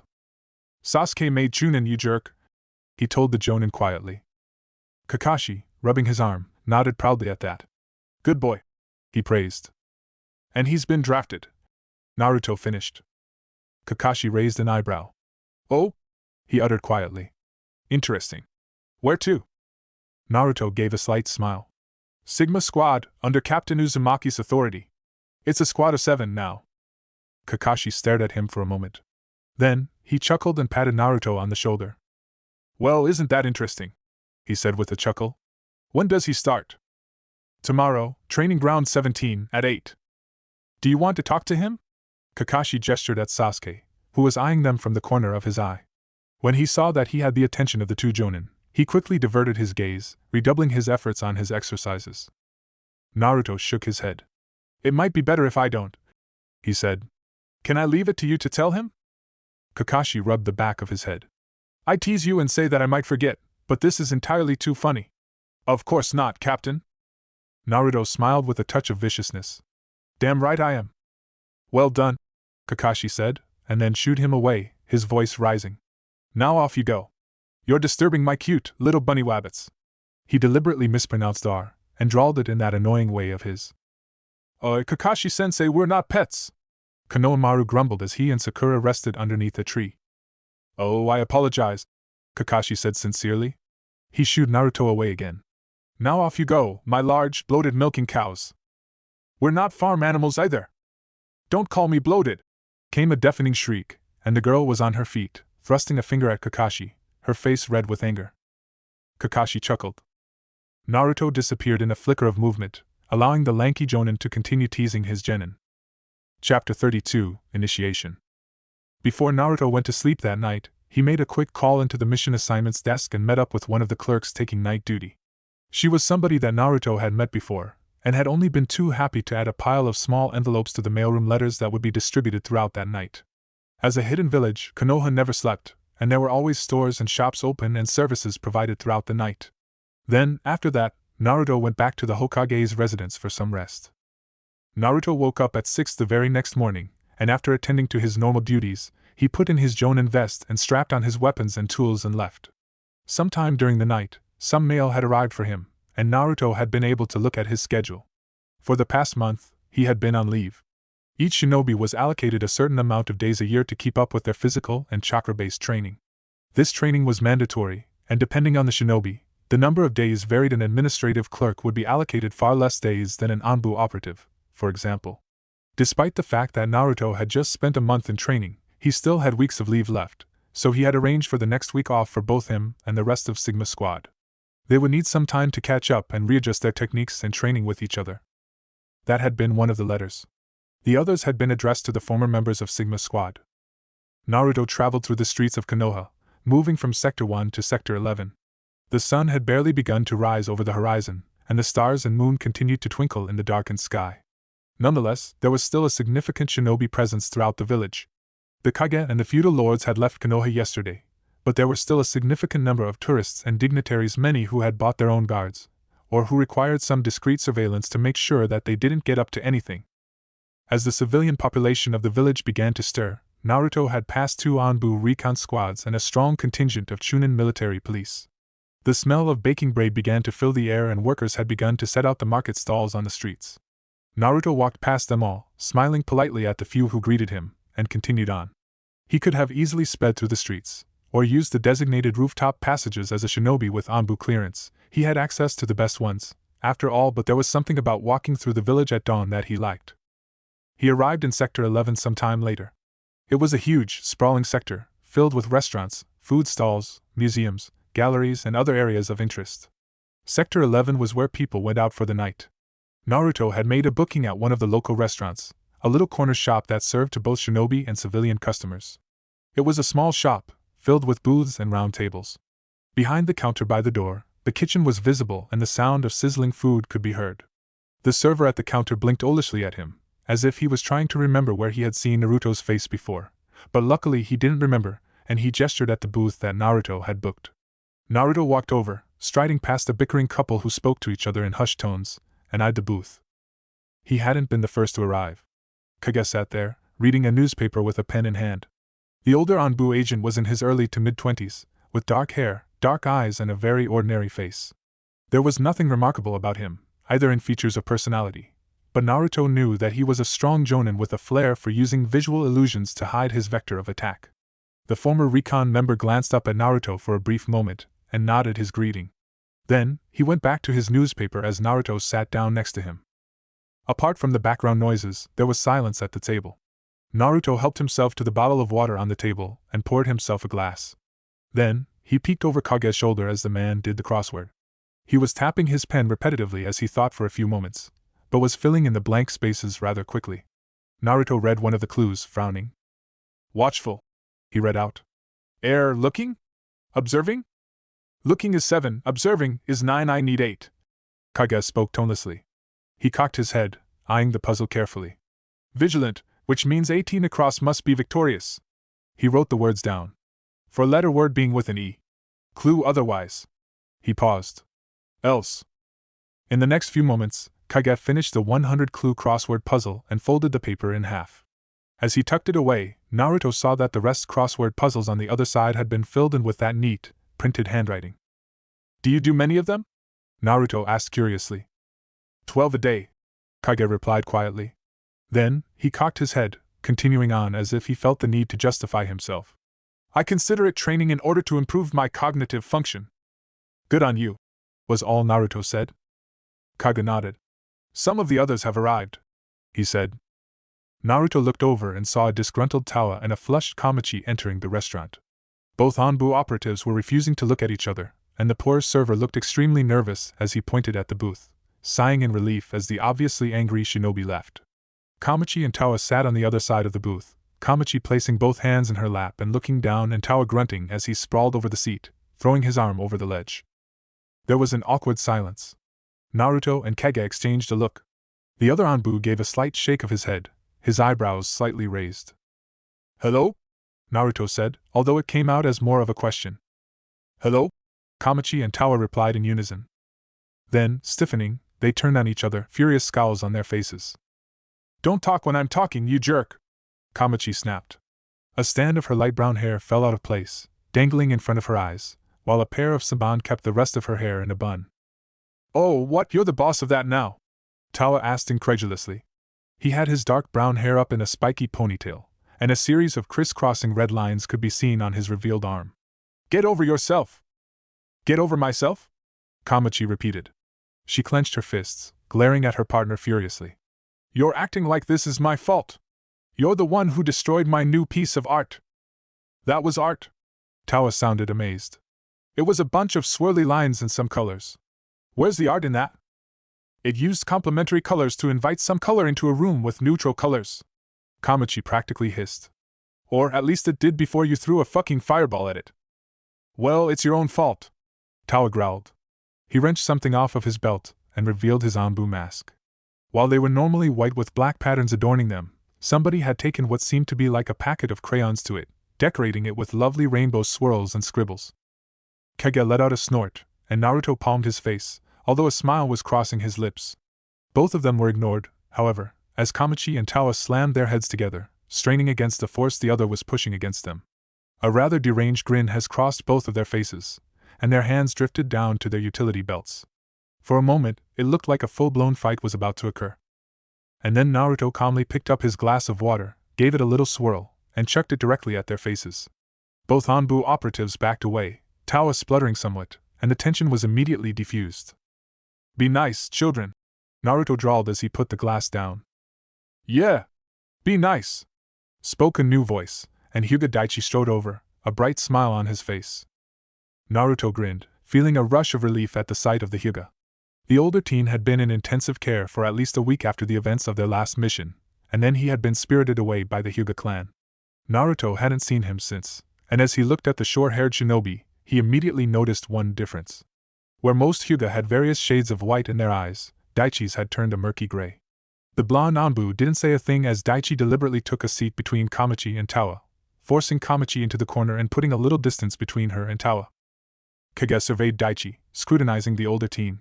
The Hyuga was probably 18 or 19, and looked just as cheerful as he had before his had sustained his injuries. He met Kage's stare evenly, and whatever the older Anbu member was looking for was apparently there, because Kage gave a short nod. You look well, was all he said. Thanks, boss, he said with a bright smile. Then, he frowned with an exaggerated pout. Actually, I guess you're not the boss anymore. What do I call you? Kage cocked his head, not looking bothered at all by the reminder of his effective demotion. Kage, he answered blankly. Right, Daichi said after a few moments. Yeah, not gonna be doing that. We'll come up with a suitable nickname for you. He peered around the table, suddenly realizing that somebody wasn't there. Wait, where's... Naruto felt a pair of arms wrap around him, and he choked as his ribs were squeezed together. Strands of fine, blonde hair fell in front of his face, tickling his nose, as head appeared over Naruto's. Bright, blue eyes stared down at him, sparkling. Yay! Yuka squealed, squeezing Naruto even tighter. It's Captain Cutie! Kamachi snorted, her bad mood evaporating, while Tawa openly chuckled. Daichi just rolled his eyes as Yuka continued to fuss over Naruto, pinching at his cheeks and ruffling his hair in a manner reminiscent of Jiraiya. Just as Naruto was about to forcibly remove the rather nice-smelling girl, Kage moved forward. Off, he commanded. In his hand he held a squirt bottle, and he fired of a single stream, right at Yuka's face. Yuka spluttered and immediately backed away, wiping her face. Kage gestured to the only empty seat available right next to Naruto and spoke. Sit. Yuka obeyed immediately, scuttling into her seat and trying to look small. Kamachi, Tawa and Naruto shared rather bewildered glances, while Daichi winced in sympathy but made no effort to help Yuka. So, what's that? Tawa asked in confusion. It's a spray bottle, Kage replied quietly. He looked down at the object in his hand. I rather thought that was obvious. I know what it is, Tawa countered. But... He made a gesture between Kage and Yuka, then shrugged his shoulders. My great-aunt once had a cat, Kage said mildly as placed the bottle back into his cloak. It used to defecate everywhere. She bought a spray bottle. She sprayed the cat when it defecated. The cat stopped doing it. He angled his head. Simple classical conditioning. I merely took that example and applied it to my squad. Can you actually do that? As a former squad captain, Kamachi looked quite interested. He shouldn't be allowed to, Daichi muttered. Kage looked at him. Daichi promptly shut up, sulking. Okay, Naruto said, desperate to break the sudden awkward silence. So, breakfast? Breakfast was a lively affair, and Yuka soon got over getting sprayed in the face. She seemed to be all over Naruto, pinching at his cheeks, cooing with an affectionate squeal, and musing up his hair. Naruto took all with stoic silence, idly noting that the idea of her musing up his hair was nowhere near as bad as Jiraiya. Plus, she had a nice smell, a girly fragrance that he quite liked. As they ate, they recounted what they had been doing since the last time they had come together as a team. Tawa and I have been training the new rookies in Gamma Team, Kamachi told them all as they ate. She lifted a glass of orange juice to her mouth, took a gulp, and continued. We're finally able to send off some of the reserves now that we're building up our numbers again. Which is fantastic, since there's nothing quite like a grumpy, 80-year-old ex-Anbu operative hobbling about whacking you with his walking stick, Tawa muttered dryly. 80? Yuka was fascinated. Who lives that long? Somebody who used to be really good, Kamachi answered. She shook her head, partly in awe. He's complete rubbish now, mind you, but he was telling us how he once fought the first Raikage in the First Great War, and how he saw the first Kazekage land the final blow. It was a massive free-for-all, Tawa explained excitedly. His hands waved all around him as he gestured exaggeratedly. Divisions from every village were there, tens of thousands just trying to kill each other. At one point, every side lost communication with their superiors, so they just charged at each other. He trailed off. He made the Third War sound like a couple of children arguing over crayons? Kamachi interrupted snidely. Fuck you, Tawa retorted. You wish, Kamachi shot back. They glared at each other, ignoring Daichi in between them. The Hyuga, for his part, hadn't been up to anything exciting. The last 3 weeks had seen him up out of bed working on his juken as he got his body back into shape. Yuka was biting her lip as Daichi spoke about how he even helped Hyuga Neji train for the Chunin exams, and as he kept talking, she finally interrupted. What's with the eyes, dude? She asked, then made an eep noise and covered her mouth. I'm so sorry! She apologized quickly. It's fine. Daichi waved it off with a slight smile. He traced over his eyes with his fingers. I don't know. It's a clan thing. I can see perfectly fine, and the Byakugan is okay. It's just, the injuries and the psychic shock, well, it took its toll. Yuka looked tearful, and she leapt across the table, tackling Daichi and giving him a big hug. Naruto watched on with a smile, and felt just a twinge of jealousy as he did so. Yuka was quick to move back to her seat and chatted unhappily on how she had gone with other members of the Yamanaka clan on their annual flower exposition, visiting the capital and other major cities to show off the rare horticultural specimens the clan had collected over the decades. When it was Kage's turn, he shrugged. I train, he said shortly. And? Tawa led, rolling his hands, prompting the older Anbu operative to continue. Kage considered it for a minute. I finished Konoha Weekly's Super 1000-word crossword puzzle in 47 minutes. That's good. It was subpar, Kage admitted with a shake of his head. He looked faintly annoyed. There was an Akimichi there who had it done in 43. I'm getting sloppy. The rest of the newly instated Sigma squad didn't know what to say to that. Okay, Naruto said brightly as the last of the plates were taken from the table. So, let's get down to business. Can you see everybody from down there? Yuka asked curiously, looking down on Naruto as he dangled his legs. It was a high seat, and Naruto was a little embarrassed to admit that the table had come up to his shoulders, making eating a little difficult. Tawa snickered at Yuka's comment, and Kamachi whispered in Daichi's ear and the Hyuga nodded, hitting Tawa on the shoulder immediately afterwards. When the man scowled at him, Daichi jerked a thumb at Kamachi, who smiled sweetly. Tawa mouthed something rude at her, and she stuck the finger up in response. I can see fine, Naruto answered. Yuka cocked her head, her blonde hair glinting as the rising sun began to shine through the corner window. You can always sit on my lap, if you want, she teased, winking. Naruto considered it. Then, with a twitch of a smile, he answered. Okay. Yuka froze. What? Naruto was already moving, however, and he slid along the seat of the booth and climbed up onto Yuka's lap. The Yamanaka had frozen as Naruto wriggled around a bit, finding a comfortable spot, and then he leaned back on her chest. She was quite warm, Naruto would admit to himself privately later on, and it was actually a really nice feeling. Daichi was chuckling and Tawa was waggling his eyebrows as Naruto continued on as if nothing had happened. He began from Yuka's lap. Have a new recruit. Yuka stopped fussing from behind him. Everybody else perked up, paying close attention. From today, Uchiha Sasuke is going to joining Sigma Squad, the blonde Jinchuriki continued. Uchiha, Kage trailed off. I worked with his brother for a little while. Nobody said anything. I've got Training Ground 17 booked, Naruto told them. His eyes narrowed thoughtfully.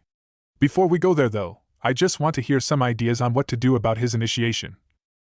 Uchiha Sasuke was up at 6, and he spent the first hour doing some stretches and going through his hand-to-hand exercises.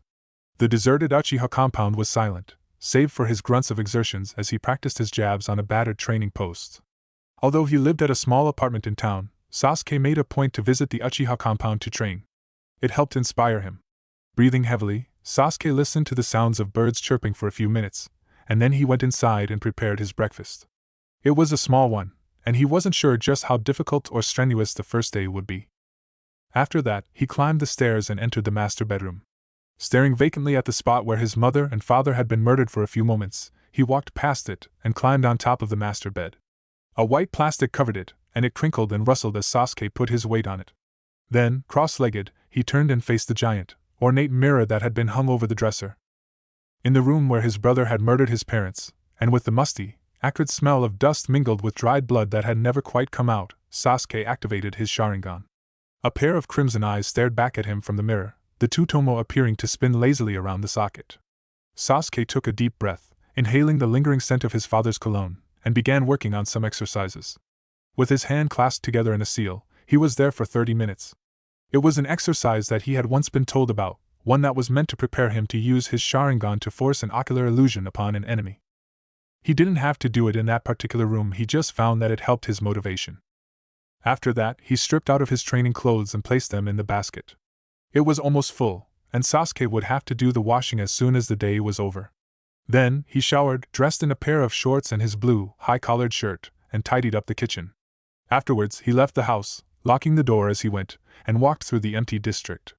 Ever since the massacre, the sector had been mostly empty, subject only to the patrol routines of the Chunin military police. Leaving the compound, Sasuke found that his fists were tightened, his knuckles white, and a rather dark smile had crossed his face. So lost in his thoughts, he was completely unprepared as a blur of black and white appeared in front of him, and he only got a quick look at the Anbu mask before his world went dark. When he awoke, he found that he was lying down face first in the middle of a forest. He suppressed a groan and opened his eyelids a fraction. His heart was racing, adrenaline beginning to surge through his veins, and he darted his gaze around him as best he could without moving his head. There was nobody around him that he could see, and Sasuke kept his breathing steady. Then, in a quick, sudden movement, he rolled over and sprang to his feet. His Sharingan spun, his face tightened in a fierce glare as he looked for whoever had abducted him. The Anbu are the sword of Konoha. The monotone voice echoed around the forest clearing, and Sasuke spun around. His weapon pouches were still there, and a kunai appeared in his hand. An Anbu agent had appeared on the first branch of the nearest tree. Black lines adorned the mask, and from the voice, Sasuke deduced that the speaker was a fully grown man. We are the shield. Sasuke saw another Anbu appear, a female. Her shoulders were bare, her red tattoo revealed for the world to see, and she wore her light gray armor without a black cloak. Spiky light brown hair had been pinned up behind her head with a pair of thick saban, and her voice was flat. We are the first to arrive at the fight. Another Anbu operative appeared, a man this time, with a spiky brown ponytail. He also had foregone the black cloak, and he had a series of red lines tattooed on one arm and his Anbu insignia tattooed on the other. His arms were folded, and there was a strange note in his voice. And we are the last to leave. This voice came from behind him. Sasuke angled his head, Sharingan spinning, as he saw the next operative drop onto the lowest branch of a tree. Slender, with black hair, and with the build and voice of somebody who hadn't reached full adulthood, this Anbu squatted there, watching him carefully. Our fates have already been decided. This was a young woman's voice, and a pair of slender legs swung underneath a branch as the female Anbu was revealed, watching him while resting her chin on her upturned palms. A mane of shiny, golden hair swished about as she swayed on the branch. In the end, we will all die for our village. The last voice was familiar, and Sasuke turned to see Uzumaki Naruto walking out from the tree line. He didn't wear his mask, his blue eyes blank. Light gray Anbu armor adorned his chest, and he wore a pair of trousers, a bandage wrapped around his thigh. His mask dangled from his belt, as well as several utility pouches, and he regarded Sasuke with a small smile. Uchiha Sasuke, he said loudly. You have been called to serve. He snapped his fingers, and the Anbu in the trees disappeared with a silent flicker of movement. They reappeared behind him, flanking him unison, and Naruto walked forward. Sasuke remained there, his fists clenched and emotion welling within, and he let the Anbu surround him in a loose circle. Naruto walked into the circle and stood before him. Will you answer the call? The blond boy asked, and held out his hand. Sasuke eyed it, and moved to take it, but then Naruto pulled it back. The Uchiha sent him a quizzical look, and Naruto smiled faintly. Then he moved behind Sasuke, and the dark-haired boy didn't move as a blindfold was put over his eyes. He stood there, his vision black, his ears prickling at every small sound. The wind blew over his body, and he could feel trickles of sunlight beam down on him from the morning sun. "Rather do we want you to answer the call?" one voice said. "Anbu operatives need to be strong," came another. "They need to be determined." This was older of the women. "They need to follow the directives." And that was the youngest. "The directives of the Anbu division of the village hidden in leaves." This was definitely Naruto's voice. "Directive 1: at all times must an Anbu preserve the will of fire, ensuring the safety and security of the village of Konoha and her inhabitants, young and old. This supersedes any and all other orders. Directive 2: an Anbu operative must be willing to give up their life to protect the embodiment of the will of fire, the current reigning Hokage of the village hidden in leaves and the daimyo of the fire country, and the great village hidden in leaves. Directive 3: an Anbu operative must obey the chain of command and follow orders to the best of his or her ability. The chain of command starts with the reigning Hokage of the village, to the commander and chief of the Anbu division, to platoon captains, and ends with squad leaders. Directive 4: an Anbu operative must take the orders of the reigning Hokage with priority and before other duties. Directive 5: an Anbu operative must have a mind that will not yield, able to endure hard work, training, and the rigors of combat. Directive 6: an Anbu operative must be healthy in mind and body, willing and able to reach their peak performance in order to attend to their duties. Directive 7: to preserve the security and secrecy of the village hidden in leaves, no Anbu operative must be left behind on the field of battle alive or dead. There was a long silence as Sasuke digested what he had just been told. "These are the directives that the Anbu live by," Naruto said quietly from in front of him. "Do you understand?" "Yes," Sasuke answered softly. He swallowed nervously, taking a deep breath and nodding. "Yes, I understand," he repeated. There was a rustling noise in front of him. "Be wary," said the teenage girl's voice. "For we have many enemies." From out of nowhere came a spray of water and Sasuke was drenched from head to toe. He spluttered, spitting some of it out, his clothes sodden and sticking to his skin. He raised a hand to clean his ear as the water dripped from him. There was a strange, gurgling noise from in front of him, and then Naruto abruptly spoke. "Be wary of the village hidden in mist, for they are powerful with their water techniques." Then, Sasuke staggered back as a series of muddy clouds struck him. One hit him right in the face and he grimaced. It wasn't painful, but the taste of mud was on his tongue and he had to wipe the thick goo off to breathe properly. There was a hasty cough, and somebody in front of him stepped away. "Be wary of the village hidden in rock, for they are plenty with their earth techniques." Sasuke tensed for the next one, and it probably made things worse. He let out a very undignified yelp as something shocked him, a current of power that sent every muscle twitching. He jerked and twitched, and glared from behind his mask as he definitely heard somebody masking a laugh. "Be wary of the village hidden in clouds, for they have lots of lightning techniques that'll totally rip you apart into little pieces, and the dead animals will come and feast on your remains as you lay there out." The operative was cut off by a meaty thud, obvious a strike. There was a short pause. "Be wary of the village hidden in sand," came the voice of the teenage girl, but she trailed off. Because... There was a note of uncertainty in her voice. "Because they might throw sand at you," she declared dramatically. Sasuke just sighed and let a clod of sand hit him in the face. He spat out the lightly powdered stuff, shaking his head and rolling his eyes beneath his blindfold. "You must be strong, like the village hidden in leaves is strong," Naruto declared. "Feel our strength."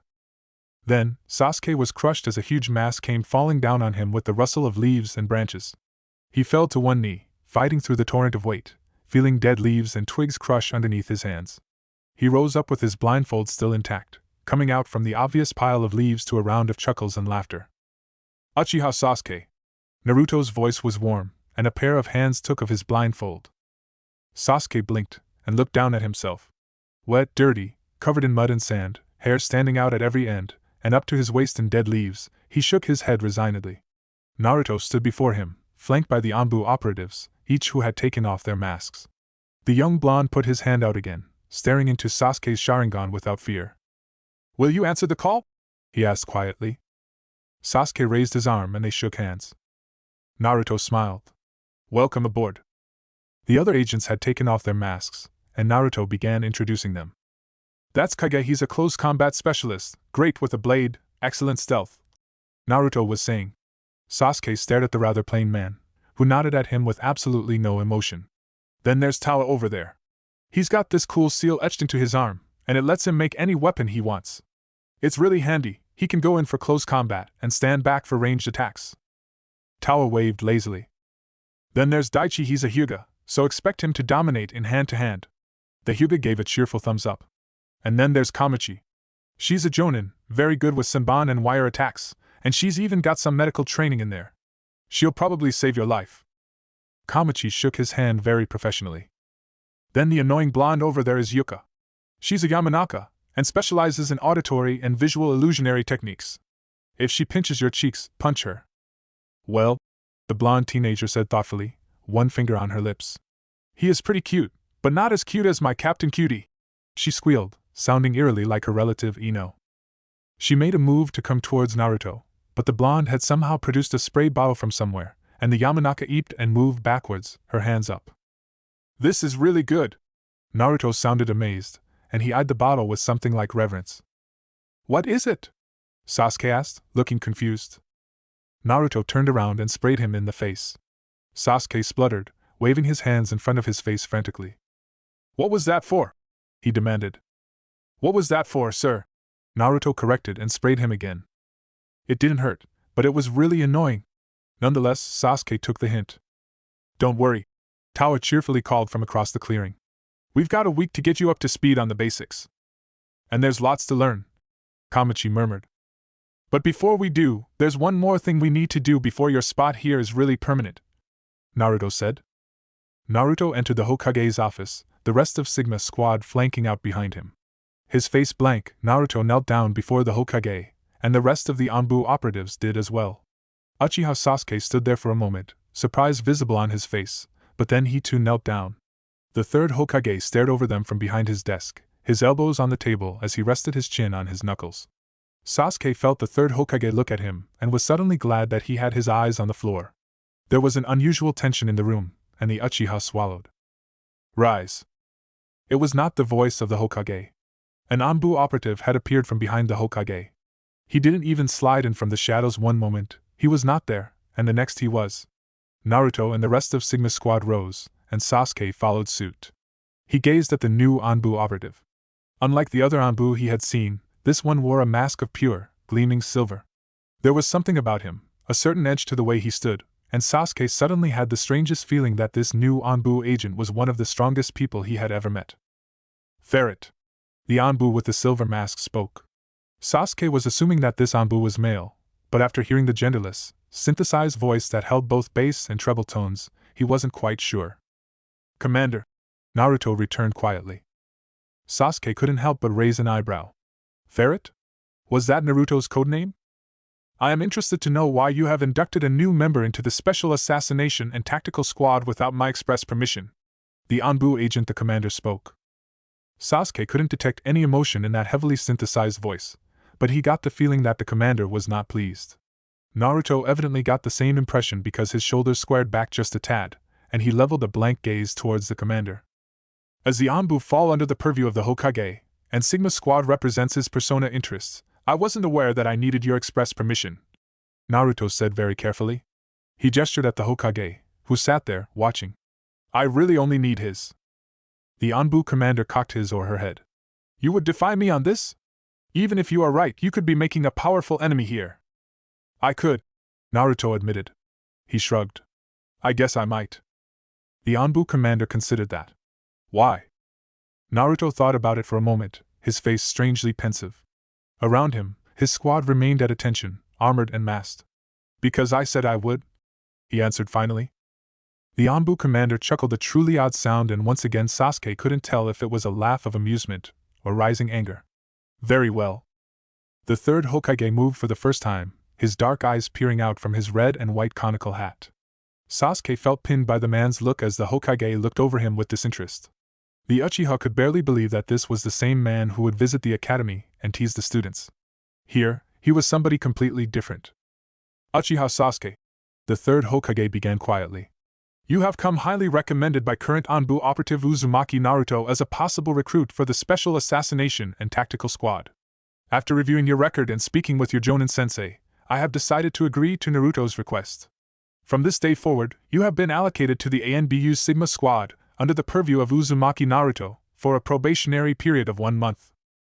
The Anbu commander shifted. This is unprecedented. Strangely, it didn't really come off as a criticism, merely an observation. There are protocols for this. When have they ever stopped me, old friend? Sarutobi countered with a quiet murmur. Do they truly have relevance here? I should hope so, the Anbu commander said after a beat. You wrote half of them, if I recall correctly. Sarutobi paused. Well, look at Naruto's face, he said and gestured. The blonde Anbu's face remained impassive, his eyes blank. He's like a little puppy that wants his treat. Could you deny that face? The Anbu commander turned to look at Naruto. Then, the commander turned back to the Hokage. Yes. Of course you could, the Hokage replied with a chuckle. A faint, almost affectionate smile adorned his face. That's why you're my commander. Nonetheless, my decision stands. The Hokage rose and moved from behind his desk. Naruto took a step back, and Sasuke was left in the middle of the office. The Hokage stood in front of him, his hands clasped. You have heard the directives of the Anbu. Sarutobi spoke, and Sasuke wondered how the old man knew that. Do you agree to abide by them, through life's trials until death's rest? Sasuke's mouth was dry, and he could barely rein in his anticipation. His fists were clenched, his mouth dry, and he struggled to form words for a few moments. Finally, he felt his mouth moving, almost of its own accord. Yes, he whispered hoarsely. The Anbu commander came to stand next to Sasuke, and the Uchiha felt the sleeve of his right arm pulled up. The commander held out a hand, and Sasuke saw a flicker of red light and tiny little squiggles that looked like writing. Then, the commander slapped his palm down on the arm and Sasuke flinched. There was pain, a burning sensation that seemed to go into the very bone, and the Uchiha grunted. His Sharingan was activated, more by instinct than by choice. He rode out the pain, and it only lasted for a little while longer. Then the commander stood back and Sasuke looked down at his arm. The spiraled shape of the Anbu insignia had been branded there, but it was black, not red like everybody else's. The Hokage held out a hand, and made a hand seal. Uchiha Sasuke. By the authority of the seat of the Hokage, I hereby induct you into the Special Assassination and Tactical Squad the Anbu. You are now an operative responsibly for the security and safety of this village, and the Land of Fire. Where other shinobi will take missions for profit and money, you shall not. Your only goal is to protect this nation from all threats both foreign and domestic. He paused. You will be asked to commit acts that will be morally reprehensible. The Hokage's voice was heavy, but strong. And you will do these acts, knowing that your bloodied hands are just one more sacrifice that you make for the safety and security of the village. Sasuke felt a burning sensation on his arm, not as painful as before, but every bit as strong. Before his eyes, the blackened tattooed came to life as it adopted a reddish color, and Sasuke could feel a pulse of chakra shoot through his body that did not belong to him. Uchiha Sasuke. Welcome to the Anbu. The Anbu commander spoke. Sasuke bowed his head as the Hokage stood back, and the mood of the room seemed to lighten as the old man gave a gentle smile. Perhaps you'd like to take him to the HQ and show him around, Naruto, the Hokage suggested. Naruto nodded, and with one last bow, Sigma Squad including their new recruit, Uchiha Sasuke, left the Hokage's office. The Hokage and Anbu commander remained there a little longer. Is this truly a wise idea? The Anbu commander asked as the Sarutobi made his way back to his desk. The closer he is to Anbu, the more likely it is that the secret of the Uchiha clan will be. Stop, the Hokage interrupted. He took a deep breath, and gave a heavy sigh. I am an old man, my friend, wearied and full of regrets. Perhaps one of the largest of them just stood in this room. The old man turned to stare out the window. If it makes him happy, then so be it. Sasuke will remain in Anbu. The Anbu commander's head dipped in acknowledgement. Besides, Naruto will be a good influence, the Hokage added. He pressed his fingertips together. He will guide Sasuke's hatred into productive uses, and perhaps, the bond that they will develop will benefit them both. Should the truth ever be revealed, his experiences in the Anbu just might make Sasuke understand why we did what we did. The Anbu commander stood there for a few moments. Then, just as the Hokage sighed and turned on his chair, looking ready to get back into his paperwork, the commander spoke. He will not forgive us. Sarutobi smiled somewhat bitterly. I would not expect him to, he answered honestly. His face hardened. Nor would I ask for it. Dismissed, Commander. The Anbu commander left the room, leaving the third Hokage to his thoughts. Chapter 33, Winter's Keep. In a way, Uchiha Sasuke took to his basic training better than Naruto ever had. In all fairness, Sasuke had started the training at the age of 12 while Naruto had started at a far earlier age. The difference in size, physique and strength was especially noticeable. Naruto had not been promoted to Chunin at the age of 8 on the basis of his combat skills, or talent, or mettle. When Sarutobi had plucked Naruto from the academy, Naruto had been as untrained as they had come. The promotion was simply for the sake of convenience. Here Sasuke had earned his promotion. Combined with innate talent, and aided with the power of the Sharingan, in a single week Sasuke had picked up the entirety of Anbu hand code, and had a working knowledge of the rules, regulations and procedures. However, in terms of tactics and strategy, it had still yet to be determined what particular niche the Uchiha would fill. "I dunno, boss," Yuka said thoughtfully. She dangled her legs underneath the tree branch, her blonde hair swaying in the wind. "It's hard to tell." Naruto sat beside her, his elbow on his knee and his chin resting on his closed fist as he stared down at the spar beneath him. Uchiha Sasuke was panting as Tawa ran circles around him. The older, bigger, and more experienced Anbu was pushing Sasuke to the brink of his limits, forcing every iota of strength out from the tired Uchiha. Sasuke was exhausted, his eyes bloodshot, his muscles trembling and his chakra spent, his Sharingan long faded back to his normal obsidian eyes. Tawa, on the other hand, was showing some slight tiredness, but otherwise seemed fine. He held a glowing crimson sword, activated from the unique seals that had been imprinted in his arm. With a quick hand seal, the sword shimmered and retracted back into the seal, which glowed with a bright red light before fading to black. He nodded at Sasuke, and the boy managed to let out a feeble groan before he collapsed to the ground, exhausted beyond words. "We could tailor him to suit any number of roles," Kage spoke up from the tree branch behind him. The enigmatic operative had finished sharpening his dull black blade and was now wiping it down with an oily rag. He eyed Sasuke clinically, even as the boy let out a single twitch.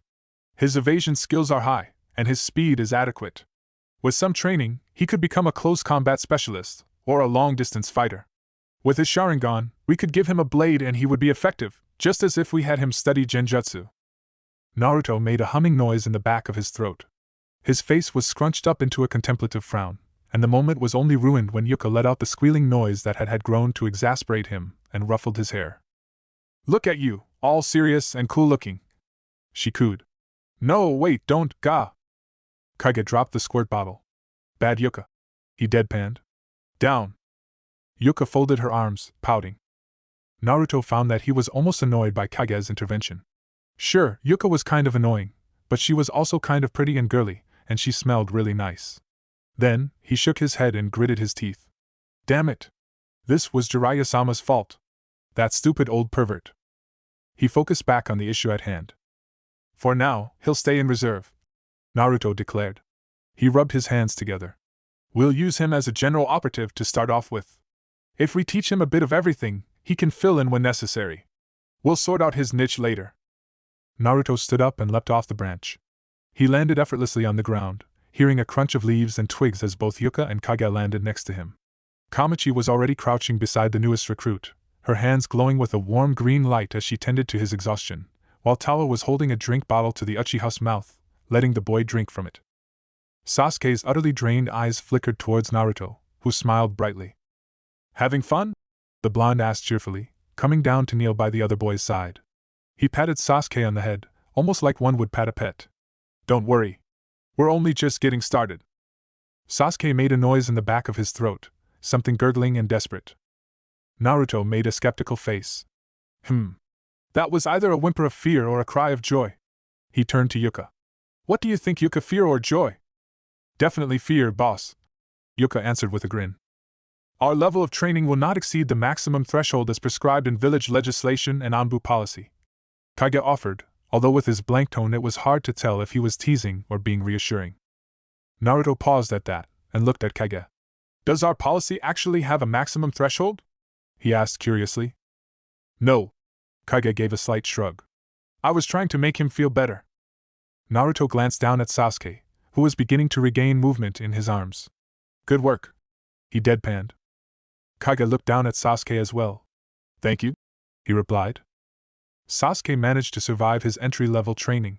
Sore, bruised and exhausted, he nonetheless limped back home every night alive and well. On the 6th day, Naruto toned down the level of training and the group began working on some team exercises. Sasuke struggled to find his place, especially given all of the roles he was supposed to fill at the drop of a hat. It was a good plan in theory have a reserve member hang back, waiting to fill a gap in the line, although it was somewhat morbid. Generally speaking, Sasuke would only need to fill a gap if one of them had fallen out of formation, or gotten themselves wounded or killed. Nonetheless, after the week had ended, Naruto felt that it was time to get out Konoha. Training was all well and good, but the experience a team could get on a mission was invaluable. Yes, Team Sigma needed a mission. No! Sarutobi thundered. Naruto winced at the volume, entirely unperturbed as the rest of Team Sigma straightened, and given how formal they were being, that was saying something. He raked a hand through his spiky blonde hair, rolling his blue eyes. For his part, the third Hokage sat behind his office desk, clad in the white and red robes of the job, and he was shaking his head, waggling a finger down at Naruto. Your request is denied. The Hokage snapped, although with no real heat behind his words. He huffed in disgust. Why on earth you thought I would give you a mission given your history, I'll never know. Naruto was prepared to at least try to be professional after all. His squad mates were all discreetly watching. After that, though, his mouth dropped. What do you mean, my history? He snapped indignantly. I've got a great track record, thanks very much. The Hokage took out his pipe and puffed on it frantically. Almost immediately, he sighed in relief and relaxed into his chair. Do you see what you've driven me to, my foolish student? He held up the gleaming wooden pipe. This is not good for me, yet I ironically need it to keep the stress down and the inevitable heart attack at bay. I drove you to that for 50 years? What, from beyond the womb? Naruto retorted. He folded his arms in a huff, his eye twitching. Damn it, just give us a mission. Sarutobi leaned forward, eyes narrowed. Every time I send you on a mission, something unfortunate goes down, and you wind up being completely over your head, he thundered, his voice echoing throughout the silent room. He paused, closed his eyes, and took a deep breath. Then, he took another puff on the pipe and leaned back. When he spoke again, his voice was much calmer. And thus, no? My missions do not always dash. Naruto began heatedly. Sarutobi interrupted. Recon patrol led to an invasion of Konoha. He counted, ticking it off with his finger. Another recon patrol led to a battle with an evil cult. Yet another recon patrol led to a fight with my traitorous student. He gave Naruto a significant look. Are you seeing a pattern? Firstly, Naruto began from between gritted teeth. I didn't start the invasion, but I sure as hell finished it. I saved the village. He paused, cocking his head. And a princess. That's 2 out of 3. Actually, he continued, turning to Sasuke thoughtfully. That's 3 for 3, since I saved his team, and Sasuke is kind of like a princess. The Uchiha twitched at that, looking somewhat befuddled. Naruto heard Tawa snort from behind his mask, and Yuka's failed attempt to hold in a giggle. He is very feminine. Sarutobi agreed, nodding sagely. So? Naruto held out his arms. Mission? Sarutobi stared down at him. Naruto stared back. There was a beat. No. Damn it! Naruto cursed, making a fist. Sarutobi snorted. He nodded at Sasuke. Has that boy even received his mask yet? Naruto trailed off. Idiot! A large book came and smacked Naruto dead in the head, sending him sprawling down to the ground. The blonde Anbu sprung up easily after the blow, the book hand. Sarutobi looked disgruntled as Naruto wordlessly passed it back to him. Fine. Get him a mask and come back. I'll have a mission for you by then. Naruto grinned and waved. Thanks, boss. Go away already, Sarutobi grumbled. He swiveled his chair to look out the window. It's far too nice a day to spend it conversing with you. Naruto turned to his squad. From the way Kamachi and Kage were eyeing him, they had apparently never seen one of his little arguments with the Hokage before. Sasuke was also looking at him strangely, but not within the same disbelieving way as the others. What do you mean, princess? He asked somewhat stiffly. You are very pretty, Yuka teased, running her hand through the Uchiha's hair. Sasuke swatted it away, scowling, and the Yamanaka laughed. Right, let's go and pick up your mask, Naruto said, rubbing his hands together gleefully as he smiled brightly. I ordered it made last week, so the smith should be done. You'll like it too, I chose it specifically for you. Oh God, Sasuke muttered despairingly. Sasuke stared at the small wooden box that had been brought out before him. He stood within the depths of Anbu HQ, the deep, darkened underground facilities directly beneath the Hokage's tower. The smith had been hard at work on his mask for the last week. The ceramic-like material was strong enough to block kunai and shuriken, and light enough to ensure full mobility during combat. The intricate array of seals, which had been on the inside of the mask, allowed an operative to see the world around them through the solid material. These seals could even diminish the effect of flash bombs and provided an operative with limited night vision, while the air that an operative took through the mask was filtered, screening out all but the most potent of airborne toxins. Sasuke's mask was somewhat different than the others.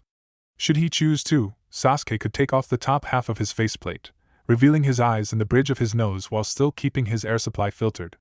It was unorthodox, but common for previous Uchiha members of the Anbu. The Sharingan was a versatile tool, and as skilled Uchiha could make eye contact with an enemy and ensnare them in a terrible illusion. For that to happen, however, the Sharingan must be laid bare for the enemy to see.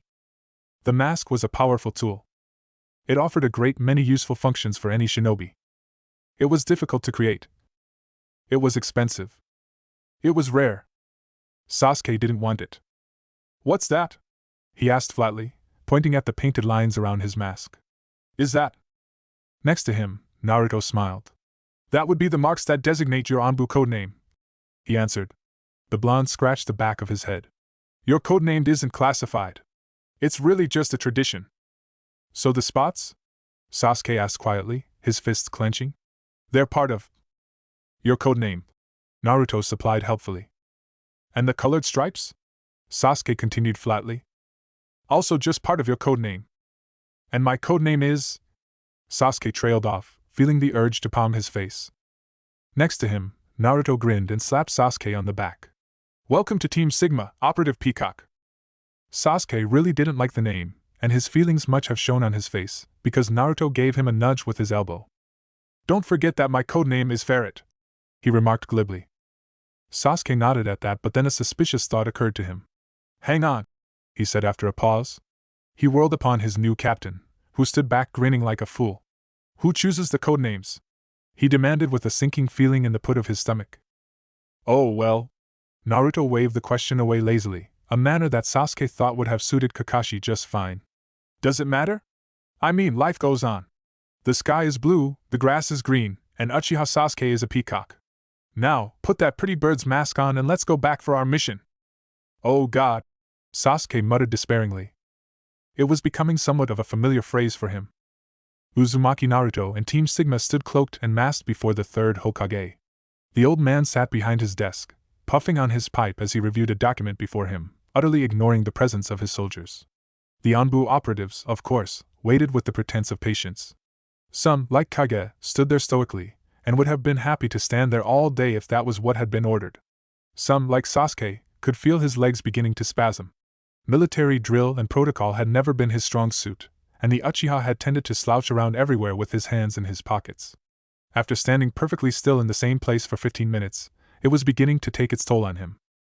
Some, like Naruto, were scowling behind their masks, but the moment Naruto put on his mask, he adopted an air of professionalism and respect for the venerated leader of his village, or, at least, he did so in front of other people. After a few more minutes, the third Hokage sighed. He placed the document on the table and, with a flourish, signed it. Then he rolled it up, bound it with string and lazily chucked at Naruto. The blonde Anbu captain caught it. "I'm assigning you a simple mission," Sarutobi spoke. He shook his head almost despairingly. "Although it is my belief that you will nevertheless cock it up somehow, I simply cannot have my hand-picked Anbu squad sitting on their backsides all day." Naruto twitched. "You are to escort a member of the Fire Lord's Council to his holding at Winter's Keep." The Hokage pressed his fingertips together. "Lord Shinji is a businessman and a trade baron, and he is held in very high regard by the Fire Lord.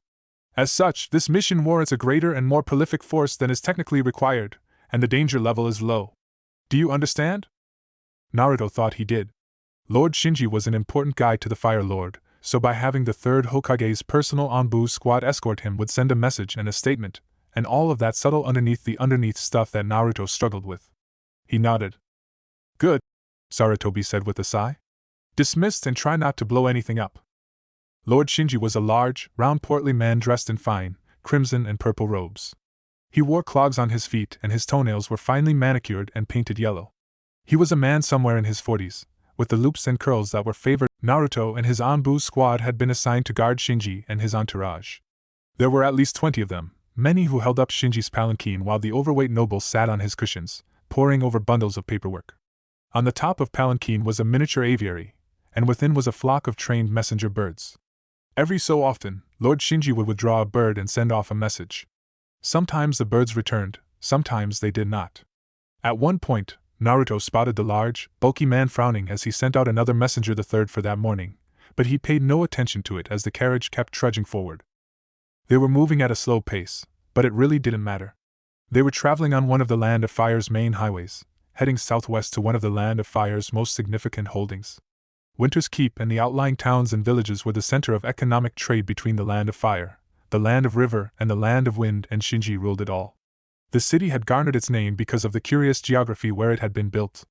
The Land of Fire had its seasonal changes, but it was very unlikely for the temperature to fall below zero, and snow was rarely seen except in one place. Winter's Keep had been built at the very bottom of a valley that, for some unknown reason, had a completely different climate than the rest of the Land of Fire. The temperature difference from inside and outside the valley could differ as much as 20 degrees, and there was always a layer of snow covering the ground in the large, tall pine trees.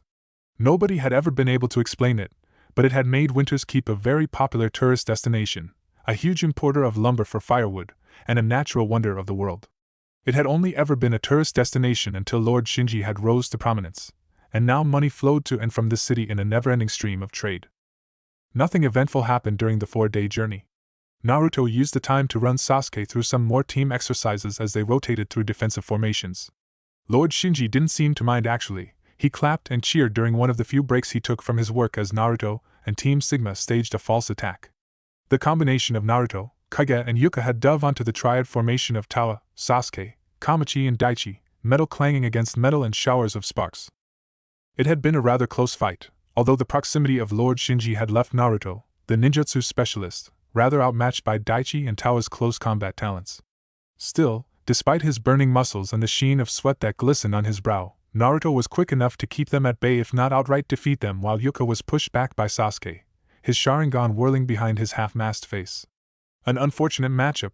Her genjutsu were no match for the power of a Tsutomu Sharingan, and she had to rely on her natural agility to avoid Sasuke's superior hand-to-hand and weapon skills. Kamachi and Kage were rather evenly matched as well, so the exercise took far longer than necessary, but it was a good workout, and they all came out from it feeling rather satisfied. Naruto was feeling good about the team. Sasuke was quiet and withdrawn, but Yuka was really good and needling a reaction out of him, and many a times Naruto had caught the flirtatious blonde forcing an unwilling blush and scowl out of the repressed boy. Nonetheless, so far Sasuke was shaping up to be somebody who would fit into the team quite well. He would have been happy to continue the team exercises for another day, but the carriage soon approached Lord Shinji's holding at Winter's Keep, and they began to descend into a valley. Large trees arose from within it, and even as they descended Naruto could see a dozen maybe more other roads leading down towards the darkened valley. The sky began to dim as they entered into the range of dark, angry clouds. The trees surrounded them, blotting out the sun as the air began to take on an unnatural chill. In the span of an hour, the climate had gone from warm, pleasant, and sunny to teeth-rattling cold. Shinji's entourage had come prepared and they had soon donned their winter coats of fur, while the Anbu team shrugged off the coldness with practiced ease, white mist billowing out of their mask with every breath. Winter's Keep loomed, a giant city in the midst of a storm of snow.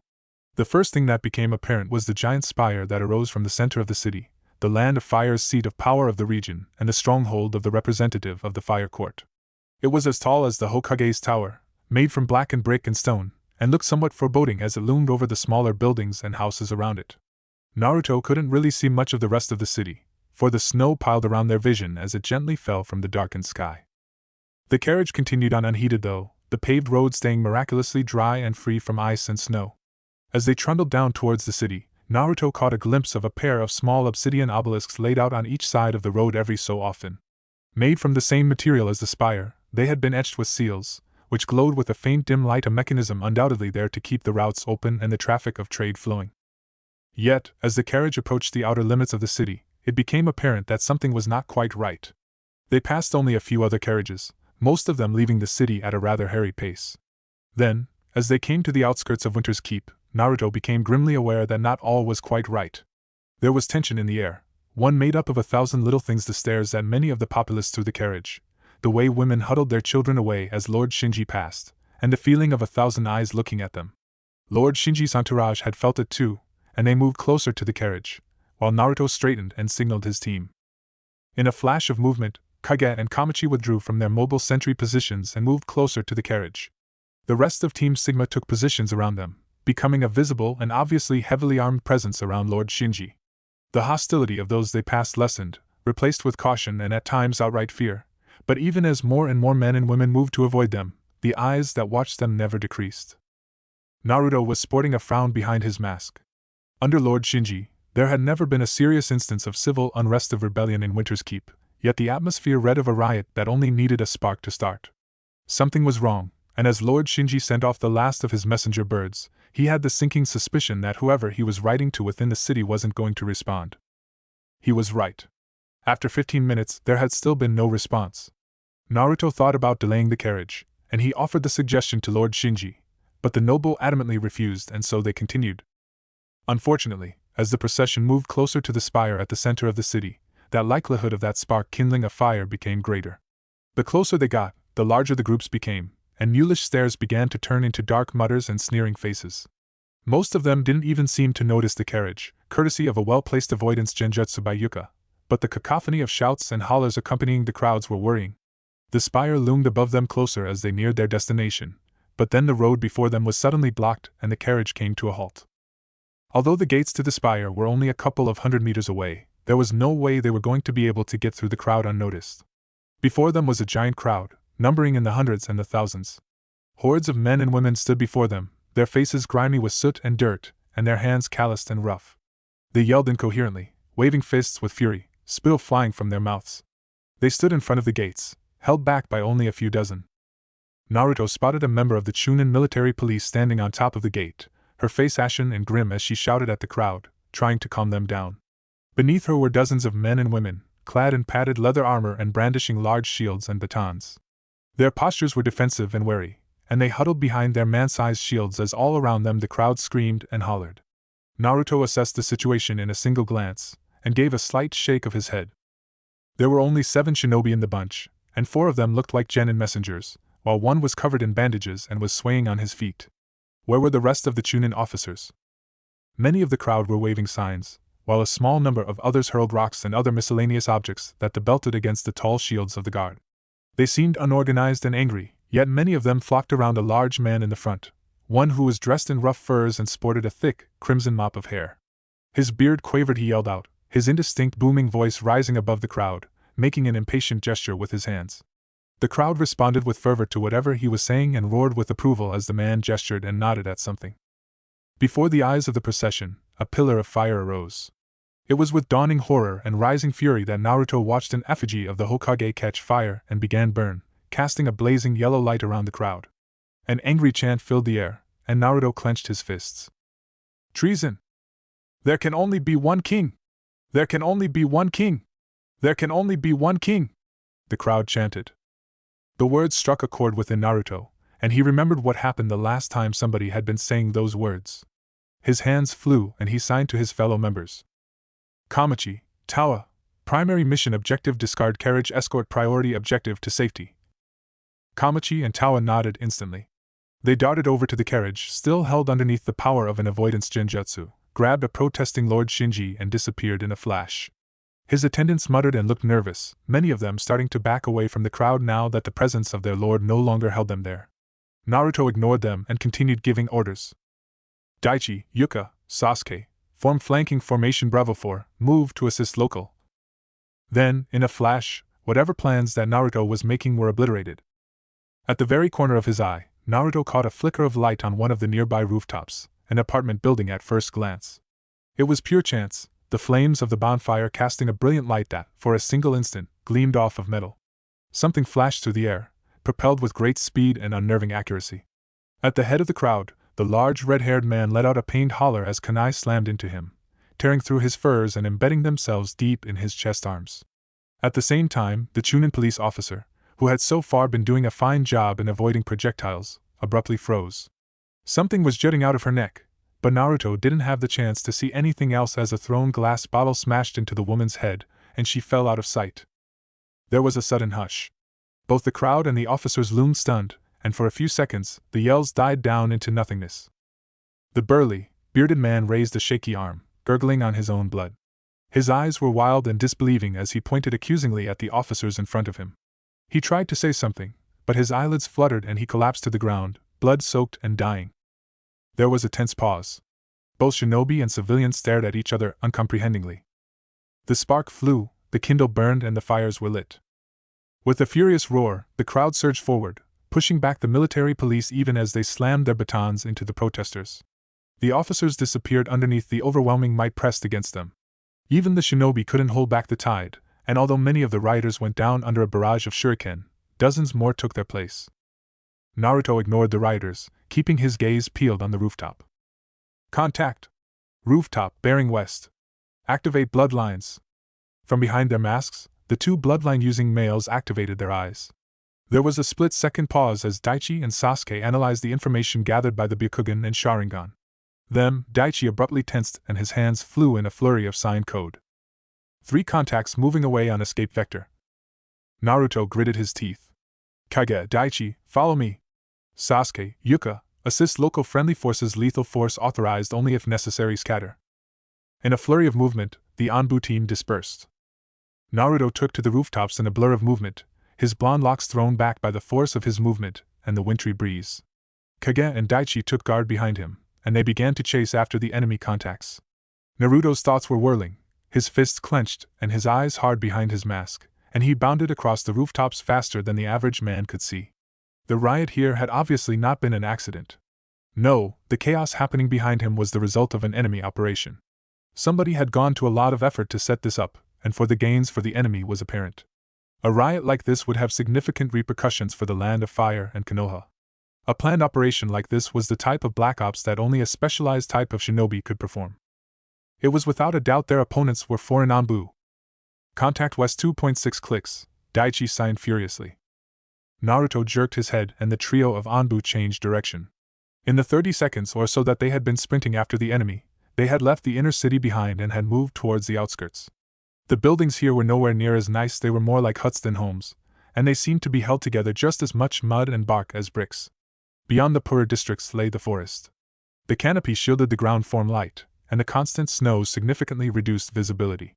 It was a good tactic, but while the weather would normally be a good shield against pursuit, in this case it wasn't going to make a difference. The Byakugan was not fooled by things like snow and branches. The trio bounded across the rooftop, barely pausing as they crouched down before they jumped again. Then, as they were coming down to land on the roof of the next house, Kage abruptly twisted in the air. "Trap!" he called. The older shinobi lashed out with his foot and Daichi grabbed it, using the momentum to alter his trajectory and land somewhere else. At the same time, Naruto brought his hands together and concentrated. Wind release, great wind breakthrough. It was a sloppy, less refined and far less powerful version of the technique, and the air that burst from his hands was more of a splutter than a gust. It was enough to push Kage down, away from the trap. At the same time, the recoil from the technique pushed Naruto back, and he twisted through the air to land expertly on a nearby roof. The maneuver had taken less than 2 seconds, and the Anbu team recovered in an instant and continued to pursue the unknown enemy. They had exited the city now and were approaching the forest. However, the air flashed with a sudden warmth and great gouts of fire sprouted from the tree line. Naruto was forced to come to a stop, his blood racing and his heart pumping as a series of explosions rocked through the forest. The sound was deafening and huge volumes of black, oily smoke rose up into the air. For a moment, it seemed like the entire forest was on fire, but then the chakra-fueling explosions began to dissipate and the fires began to die down. Nonetheless, they had wasted 20 seconds waiting for the fires to recede to a safe level, and Naruto felt a sinking sensation in the bottom of his stomach as he realized that the enemy had gotten away. There was no way that the Anbu squad could continue a pursuit into an area obviously laden with traps. Either the traps would delay Sigma Team long enough for the enemy to escape, or the unknown enemy would ambush them, and Naruto had no way of knowing just how many of them were hidden within the forest. Next to him, Kage considered the flame and then turned to his captain. "Continue?" Naruto reluctantly shook his head. "Cancel pursuit. Fall back to assist local forces." Daichi made an annoyed tsk under his breath, but he turned with Kage, and together they disappeared in a flicker of movement. Uchiha Sasuke was panting, but he didn't let that slow him down as he spun around and delivered a strong kick to the man creeping up from him. With a roar of pain, the man was propelled backwards and landed painfully on the ground. Sasuke didn't even feel a smidgen of satisfaction at the sight, and he gripped his kunai tightly. Blood dripped from the edge of it, and around him 3 men twitched as the last vestiges of life left them, their makeshift weapons of wood and metal broken and useless. Dozens of others groaned as they fell back, unable to break through the trainee Anbu's defense. With the arrival of Sasuke and Yuka, the military police were able to establish a foothold at the very center of the gates to the spire. Sasuke and Yuka were not genin, and they were more than a match for even a group of angry rioters. Yet, the rioters hadn't cared about their injuries and casualties, and 3 times Sasuke had been forced to use his kunai against those who continued on despite their wounds. Even then, they continued to come unabated. Sharingan spinning, Sasuke turned to face the crowd as it continued to surge forward. They yelled and spat hatred at the shinobi, seemingly uncaring about their own losses, spill flying from their mouths. The genin that had been supporting them had either retreated or fallen. Only one remained, and he was on his last legs, crimson staining his bandages as he knelt down, unable to move. Still, he wielded his kunai well, and several rioters staggered away bleeding, while dozens of others surrounded him, unwilling to move into the genin's range. Sasuke's Sharingan spun, and he used his superior perception and agility allowed him to dart through the mob. His eyes gleaming red, it took less than 3 seconds to take down several of the unaware civilians. As they fell to the ground, however, a dozen more from the crowd took their place, their face twisted with rage and anger. He had no choice. Sasuke flipped through some hand seals, molding the chakra within him, and his chest swelled as he took in a deep breath. Fire release, Great Fireb. Suddenly, a tremendous wave of pressure washed over the crowd and, for a second, their momentum halted. Pure, undiluted chakra presence, thick and heavy, crushed down on them all, stamping down on the unceasing rage and fury of the mob. Sasuke saw Naruto appear at the center of the crowd, his hands brought together in a hand seal. "I am Anbu," Naruto thundered. "You will stand down or you will be destroyed!" Sasuke winced at the voice as it boomed in his ears. The sheer presence that the boy was generating was nothing like he had ever felt before. Normally, the blonde was a rather cheerful person. Even in training, when Naruto was beating him down, he had usually done so with a smile, mocking or not. The presence that pressed on him now, however, felt like the hand of an angry god threatening to smite him if he dared disobey. It would be better to die than to go against a power such as this. Nothing was worth it, nothing. Sasuke shook his head at that, feeling somewhat woozy. Then, his Sharingan spun and he broke the illusion that had settled down on him. His head clearing, his could make out Yuka behind Naruto, weaving an area of effect genjutsu, her hands perpetually moving through the hand seals. She was obviously attempting to stoke the fear of the crowd and it worked. A combination of the genjutsu and the sheer presence that Naruto was bringing to bear on the mob of rioters was enough to override the hatred, and the majority of the crowd shifted back, fear plainly visible on their faces. A few were tough or stupid enough to break free of the illusion, but as they darted forward they met Kage, who dispatched them with ruthless efficiency. His black blade was streaked with blood by the time he was done, and when he took a step towards the crowd they took a step backwards. "Stay where you are!" the voice of Naruto roared, and it was impressive enough even without the genjutsu backing it up. "If you move, you'll die!" Sasuke could only breathe a sigh of relief. He took in deep breaths, trying to control his breathing, and it was with a sudden start that he realized that his hand was shaking. He looked down at it, and then at the kunai he was clasping. A drip of blood fell off of the edge of the blade, and he stared at it. In the gleam of the droplet, he saw his Sharingan staring back. The effect was ruined as a gust of warm wind blew through them. The giant effigy of the Hokage continued to burn, radiating warmth throughout street, and discarded rubbish and papers were brought up off of the ground. One such paper came close to him, and the quick glimpse that he got of it was enough to make him snatch it out of the air. What he read made his eyebrows rise. As the crowd settled down and more shinobi began to approach, Sasuke quickly approached Naruto. The presence still radiated out from him, but it was slowly receding as the crowd became more manageable. It was hard to tell what the blonde was feeling, his face hidden by his mask, but when Sasuke handed the piece of paper to his captain he knew that the other boy wasn't happy. "Sarutobi, the Kingslayer. Murderer of the 14th Fire Lord." Sasuke heard Naruto sigh. "This is not going to go down well," the captain muttered. Looking at the bodies of the bloodied and dead that littered the ground in front of the gates, Sasuke could only agree with him. Chapter 34, Debriefing. It took 2 days to sort through the chaos that the riot of Winter's Court caused. Lord Shinji had arrived back at his home in one piece, although Tawa and Kamachi reported that they had to disable several disgruntled rioters who had tried to stop them. The wealthy noble had spent the next 24 hours reviewing the affairs of the regional council when he had been away, intent on finding some explanation as to the discord in his holding. Undoubtedly, Shinji was concerned with his reputation and how it would look to have citizens from his region rioting against their protectors, and he knew that both Konoha and the Fire Lord would undoubtedly be sending investigators. Naruto knew that the man wasn't probably going to find anything of relevance. Only he and his team knew that the event had been the result of an enemy operation, one that had obviously been designed to damage the relationship between the Fire Lord's court and Konoha. It pained him to even think it, but unfortunately, the mission had been a complete success. Whoever the enemy agents had been, they had done a very good job creating and inflaming the situation. Dozens of the members of the Chunin military police had been unavailable on the day of the riot, and it was only after Kage had done a little digging that it became apparent that something suspicious had been going on. Over the past week, there had been increased sightings and unconfirmed reports of bandit activity. 4 members of a merchant guard had been killed, and 2 had been kidnapped. A large task force had left a day before the riot, and had only just returned the other day with empty hands and the corpses of those who had been kidnapped. At the same time, some of the more experienced and long-serving Chunin had curiously been granted forced personal leave for the last week. The decision had apparently been made by the clerks in Lord Shinji's court, yet none of them could recall actually signing the paperwork. Naruto suspected that there was either a traitor within the court, or that one of the enemy operatives had managed to infiltrate the spire. It honestly wasn't like it would have been a hard thing to do. There were a dozen smaller events and occurrences like that when viewed separately looked completely innocuous. It was only when they were all brought together that the true picture began to emerge.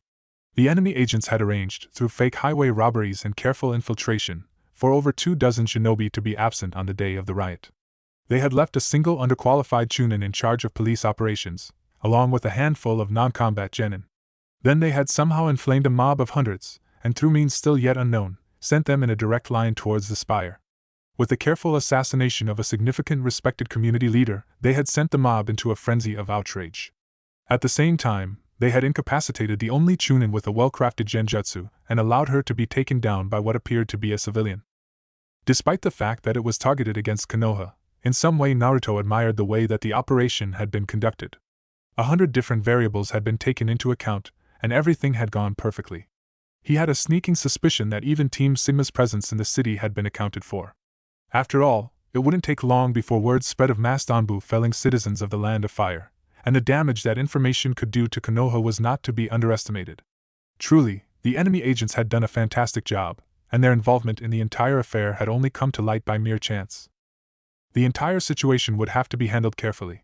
The Land of Fire ran on that delicate balance of power between its feudal lord and its hidden village, and when that delicate balance of power was disturbed, well, the Land of Water had shown just how disastrous that scenario could turn out to be. Nonetheless, it was a situation that Naruto wasn't going to have to handle, and he had been all too relieved to send off the mission report back to the Hokage with a monkey summon. The response was brief, terse, and to the point. Assist the local garrison in retaining control of the city. Report back for debrief when the situation is deemed to be under control. It was after the second day that Naruto felt that the presence of the police force in Winter's Keep was adequate enough to quell any more disturbances. The mood in the air was grim, but reinforcements from nearby regions had begun to arrive and control had been established. A full Jonin squad from Konoha's Department of Intelligence had arrived to gather whatever information they could.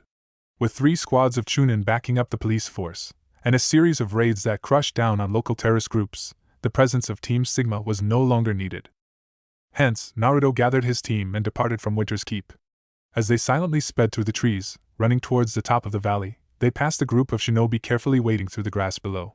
The Jonin escorting them watched them carefully, but the Anbu sped past them without pausing, leaving the members of Konoha's cryptanalysis team behind. It was their job to identify the traps that had been laid by the retreat of the enemy agents. Konoha's records were vast, and there was always a chance that a style or trap-making technique could be identified. "Do you think they'll find anything?" Sasuke asked Naruto in a low mutter.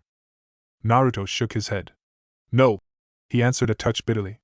"The enemy was too good to leave something that obvious behind." "What's the point at looking at them then?" the Uchiha asked after a few moments. By now, the team had almost come to the top of the valley, and they had left the perpetual winter behind. The sun beamed down on them and the frost and snow that clung to their cloaks disappeared into vapors of mist. From behind his mask, Naruto gave a tight smile. "Because it's a set of trap techniques that we'll be able to put in the archives," he replied. "When there's another attack, we'll have an easier time identifying whether it's this Black Ops team or another Black Ops team." Heh. Sasuke didn't sound particularly amused. "Then there'll be another attack then." "Oh yeah.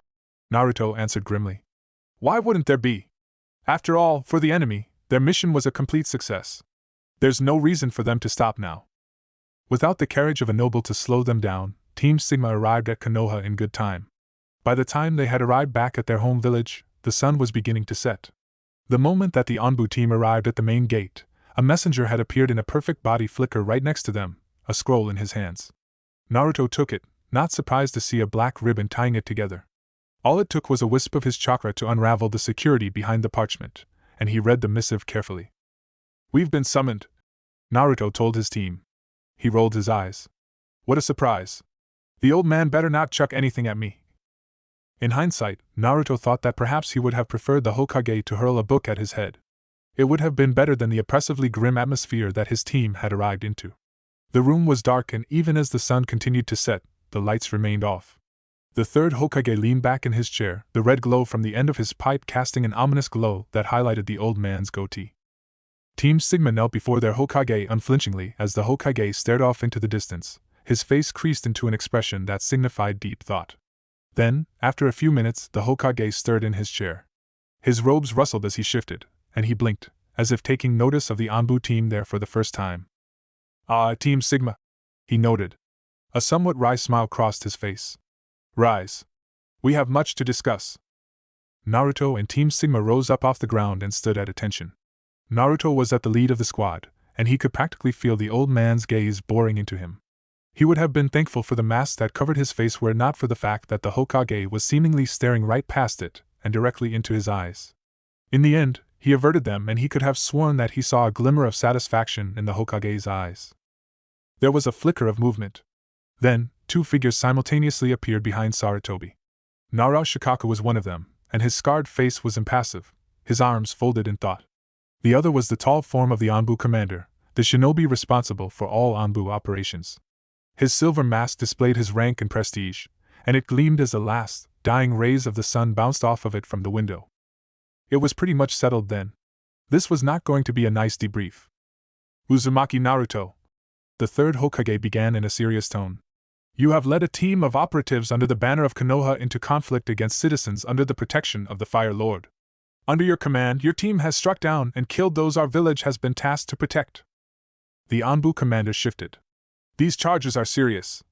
The person behind the silver mask commented, the synthesized and genderless tone revealing absolutely no emotion. The Fire Lord has demanded answers. You will provide them. Naruto's mouth was dry, and he was really glad for the mask that covered his face.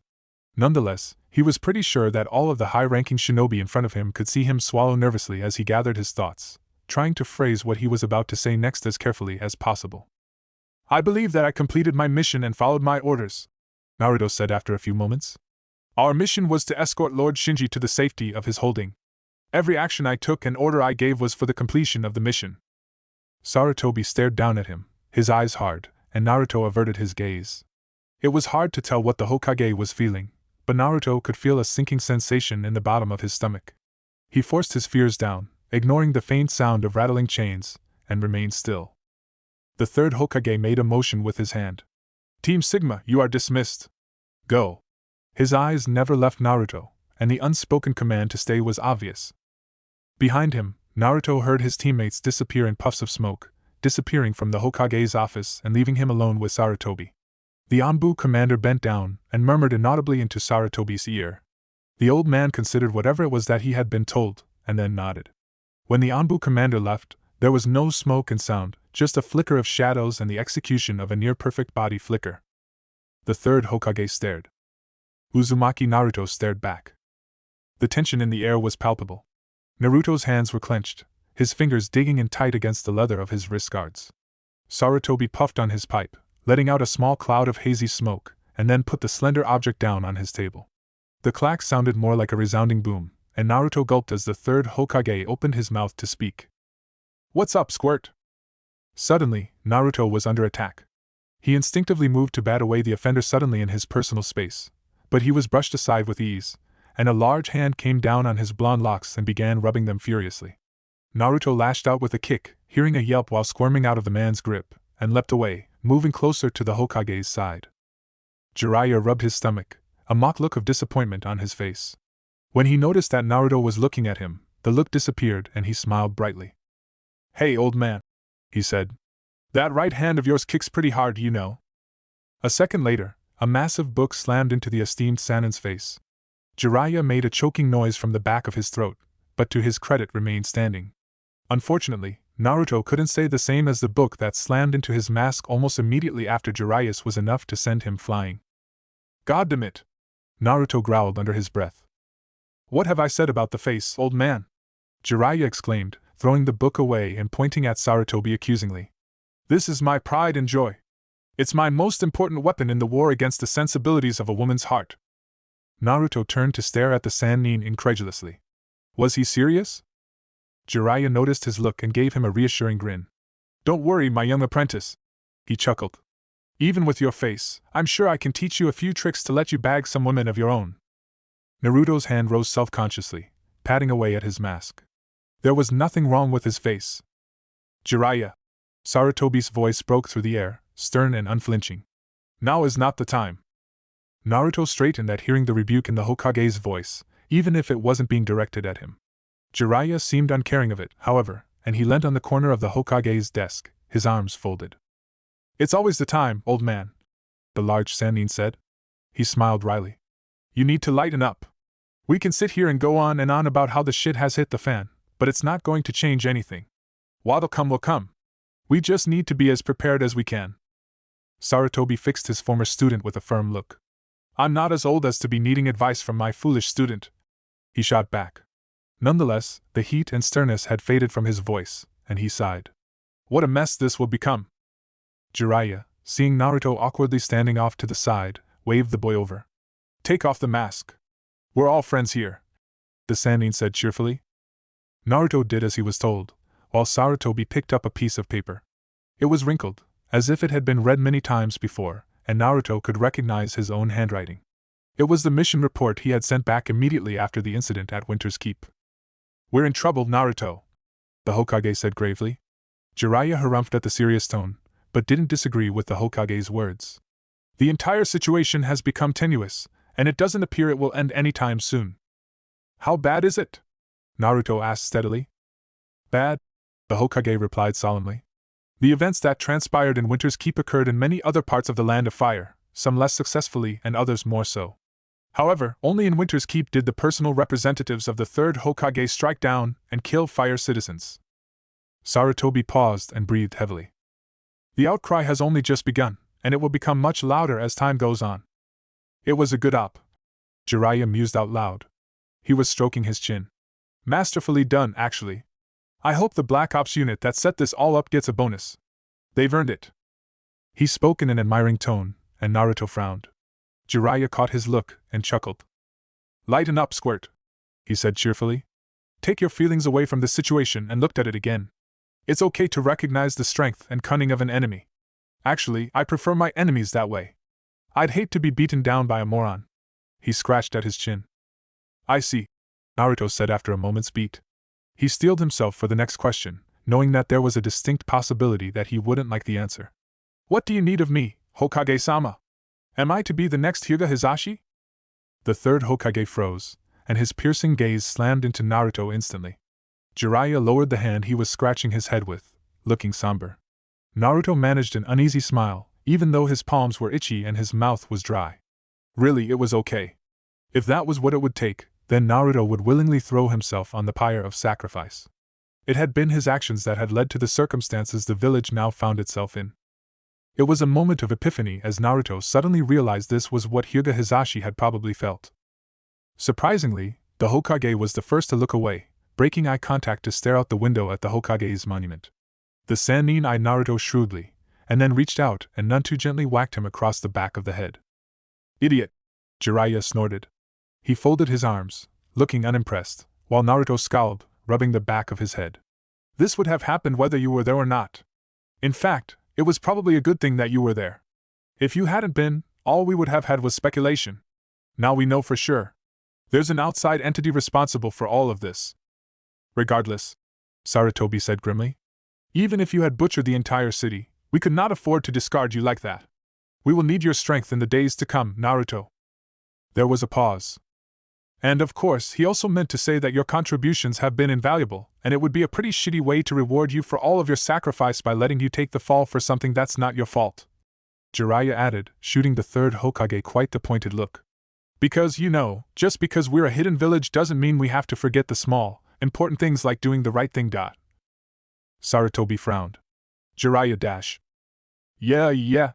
Jiraiya waved off the Hokage before the old man could finish. Naruto almost gaped at the blatant disrespect, but the relationship between mentor and student must have been strong because Sarutobi closed his mouth and shook his head in exasperation. Anyway, Naruto. You've had a long trip. Why don't you go and get changed? There's a briefing for Jonin leaders and key personnel in an hour, so you're going to want to look your best. He grinned and threw his thumbs up. Naruto paused and looked at the Hokage for confirmation. Jiraiya's smile seemed to dim a little, and he laughed awkwardly, scratching the back of his head. The third Hokage sighed and nodded. Dismissed, Naruto. Yes, Hokage-sama. Naruto intoned, bowed, and then disappeared in a swirl of leaves. The two S-class shinobi were left in the office alone. The third Hokage had his elbows on the table, and he rested his chin upon his clasped hands. Jiraiya folded his arms, standing over the older man and casting a shadow over him. Outside, the birds chirped cheerfully, and a gentle breeze blew into the room, yet it did nothing to mask the obvious tension between the two shinobi. That kid, Jiraiya said softly, is pretty fucked up, He is the epitome of a reliable shinobi. Sarutobi rebuked quietly. His dedication to the village should be admired. Funny. Jiraiya leaned back, smiling grimly. Orochimaru was also the epitome of a reliable shinobi. So was Hanzo, and Uchiha Itachi. Hell, the fourth Mizukage was meant to be one of those prodigies as well. Funny, isn't it, at how those picture-perfect shinobi tend to be pretty fucked up? Sarutobi smiled thinly. That's the price we pay for strength, he murmured. He cast a baleful eye on his former student. You weren't complaining 25 years ago when you were newly appointed to S rank and the entire village was at your beck and call. I grew up, Jiraiya countered. He gestured out the window. I traveled. I stood back, released my emotions, and saw our world for what it truly was. For all their strength, shinobi like that tend to be miserable human beings. Do not lecture me, Sarutobi said evenly. He leaned back in his chair, reaching into his white and red robes to produce his pipe. I have taught Naruto as I was taught, and how I taught you, just as you took my teachings as you taught Minato. He, too, was one of those shinobi. Yeah, he was, Jiraiya said. He began to move for the door, but he stopped with his hand on the doorknob. But unlike you, I taught him something very important, even more important than all of his skills. I taught him how to care. He turned around, bitterness on his face. And I'll be teaching that to Naruto as well. Don't try to stop me. He left then, leaving the third Hokage to himself. Sarutobi puffed on his pipe, gazing out the window to look at the face of his predecessor, and the faces of those who came before him. He exhaled, blowing out a cloud of smoke that rose up and formed a hazy image of the leaf insignia. I rather think you're too late, Jiraiya, he murmured. He almost sounded sad. The commander's briefing room was a large, semicircular amphitheater in the heart of the Hokage's tower. A series of benches rose up from the center of the room, allowing dozens, if not hundreds, of shinobi to sit. Large red curtains draped the walls, tiny scrawls of fuinjutsu preventing many of the common eavesdropping techniques, while members of the Jonin Guard stood at attention on the outside. The room was currently full as Jonin leaders, intelligence officers and clan leaders gathered to listen to the latest intelligence briefing regarding the recent civil unrest. The room was filled with low murmurs as the occupants mingled with each other. There were Jonin captains, those in charge of squads ranging anywhere from genin to other Jonin, talking with members from Konoha's Department of Intelligence. At the front of the room, reserved for the clan leaders, Hyuga Hayashi talked quietly with Aburame Shibi. The two stoic men were strangely animated, their heads bent down as they discussed something that seemed to have the Hyuga frowning. The chatter died away as the third Hokage strolled out from behind the stage. His white and red robes swished as he slowly walked towards to the podium, flanked by Naro Shikaku on his left and Uzumaki Naruto on his right. The Nara seemed to have his eyes closed as he walked out, almost as if he was sleeping with hands in his pockets and his shoulders set in a slouch. On the contrast, the unmasked Anbu agent's eyes never stopped moving, constantly on the guard for a threat, even in the heart of the village surrounded by 100 loyal shinobi. The Hokage cleared his throat and looked out into the crowd. Good afternoon, he greeted hoarsely. He coughed once, then turned away and coughed into his hand again. Taking an audible breath, he turned around and faced his subordinates again. We're here with regards to the sudden and recent civil unrest that has sprung up around the Land of Fire. This briefing is to help explain the background of the issue for squad leaders and persons of interest, and what procedures you are expected to follow if an incident occurs. There was a flicker of light, and a gentle hum filled the room. At the back of the amphitheater, 3 shinobi struggled with a giant contraption. Light poured out of it, and it projected an image onto the wall behind the third Hokage. A fuzzy picture of the Land of Fire appeared, several red crosses marked throughout the country. In a span of 24 hours, there were over 30 separate incidents. Sarutobi continued grimly. He gestured at the picture. Most of them occurred in smaller, less patrolled villages and towns. 5 occurred in major population centers. Of those, 4 were swiftly contained. The other, in Winter's Court, led to shinobi and rioters clashing. There were several fatalities. The machine hissed and spluttered. Steam rose up from it, and the picture abruptly changed. It now showed a cartoon picture featuring a caricature of the third Hokage. Sarutobi was portrayed as a hunchbacked, scarred and balding man, with thick eyebrows, sharp teeth and covered in warts and liver spots. Above the picture read Sarutobi, the King's Slayer, and below read Poison in the Fire Lord's ear. Several of the shinobi hissed at the sight of the treasonous material, but Sarutobi seemed unconcerned. This seems to be the main point of contention, my obvious disfigurements aside, Sarutobi said a touch wryly. 7 years ago, the 14th Fire Lord suffered a sudden heart attack and died. He was subsequently replaced by his son. These groups allege that Konoha is directly responsible for the 14th's death. He paused as the shinobi in the amphitheater listened in silence. It is, of course, utter nonsense. Sarutobi rebuked the notion firmly. This is not the Land of Wind, nor is it the Land of Water. Our village and the feudal court are intricately linked in 1,000 different ways. Our bond of friendship and loyalty to the feudal court is unsurpassed in all the lands. We serve, and in turn, we are respected and valued. The picture changed again with another hiss and splutter. It was now a charcoal drawing, featuring a shinobi clad in robes and hidden behind a mask. On an unrelated mission to Winter's Court, Uzumaki Naruto made contact and engaged in combat with a squad of foreign operatives. Sarutobi continued. The blonde Anbu in question ignored the murmurs as he stood behind his Hokage, even as many of the Jonin looked at him speculatively. Make no mistake. What we are seeing in the Land of Fire today is the direct consequence of an enemy false flag operation. Our land is under siege. The picture flickered again. Now it showed the face of a young man. Brown hair, brown eyes and a cheerful smile accompanied the picture, and the man seemed to be wearing the robes of a noble. The crimson soul draped around his neck signified that he was a member of the feudal court. Unfortunately, there are those who are walking right into the enemy's trap.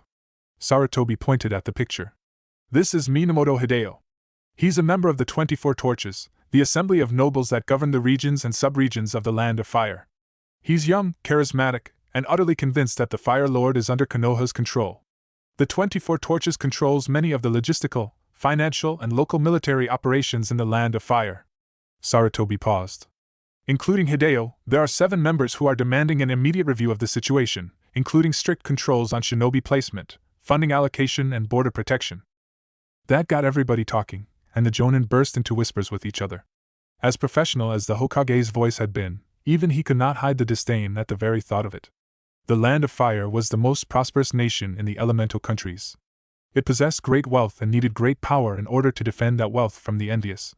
Any proposal to weaken the power of Konoha would weaken the country as a whole. Which was probably the entire justification behind the false flag operations. Naruto saw more than a few Jonin who had reached the same conclusion, and they looked somber. Given the chaotic events that had happened in the past year, was it possible that this was the prelude to war? After all, Konoha was at its weakest point in 10 years. Your standing orders. The third Hokage began. He paused, and waited for the chatter to die down.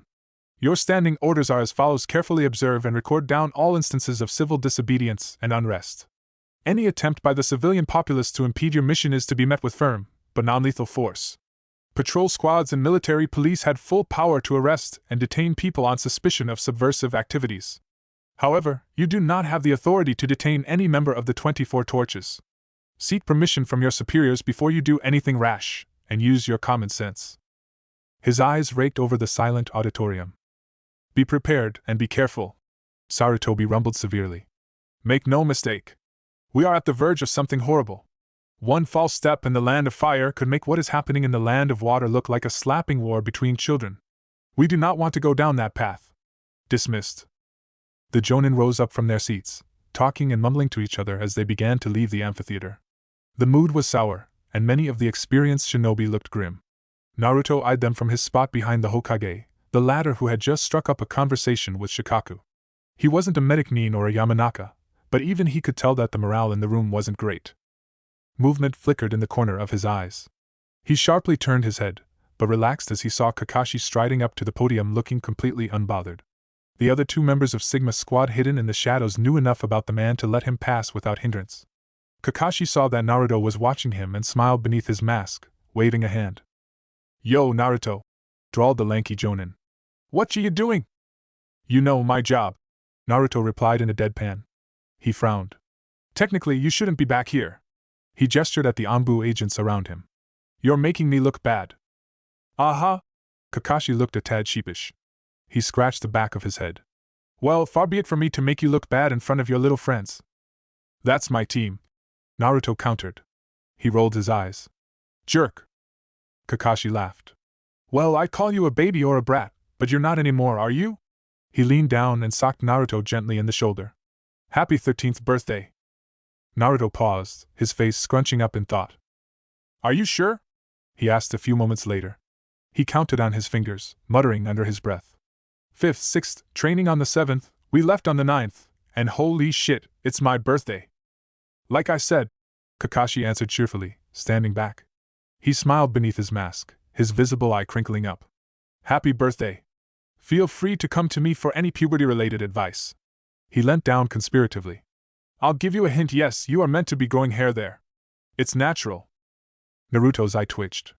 "Learned that from your book, did you?" he asked tightly. "Goodness no." Kakashi laughed, waving it off. He waggled a finger in Naruto's face. "A beautiful redhead taught me everything I know." He cocked his head. "My Jonin-sensei was meant to, but he chickened out for some reason."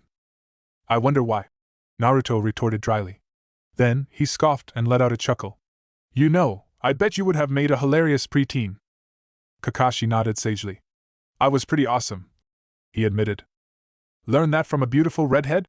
asked Naruto, eyebrow raised. Something flickered on Kakashi's face, and his hand came up to stroke the headband covering his eye.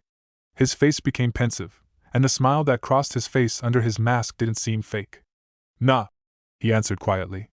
"Somebody else taught me that." The lanky Jonin shook his head. "Anyway," he said cheerfully, "I've got stuff to do and 2 genin to torment. Have fun on your birthday, Naruto." "Yeah, later," Naruto called out absently. The Hokage had finished his conversation and was beckoning him over. "You and your team are dismissed," the old man commanded. He sighed, puffing on the pipe in his mouth. "You have the next 2 days off. Make sure you're mission ready by 0900 on the 3rd day. Understand?" "Yes, Hokage-sama," Naruto answered dutifully. The Hokage nodded and walked off, still talking quietly with Nara Shikaku. Naruto let out a sigh and gestured for Simga Squad to present themselves.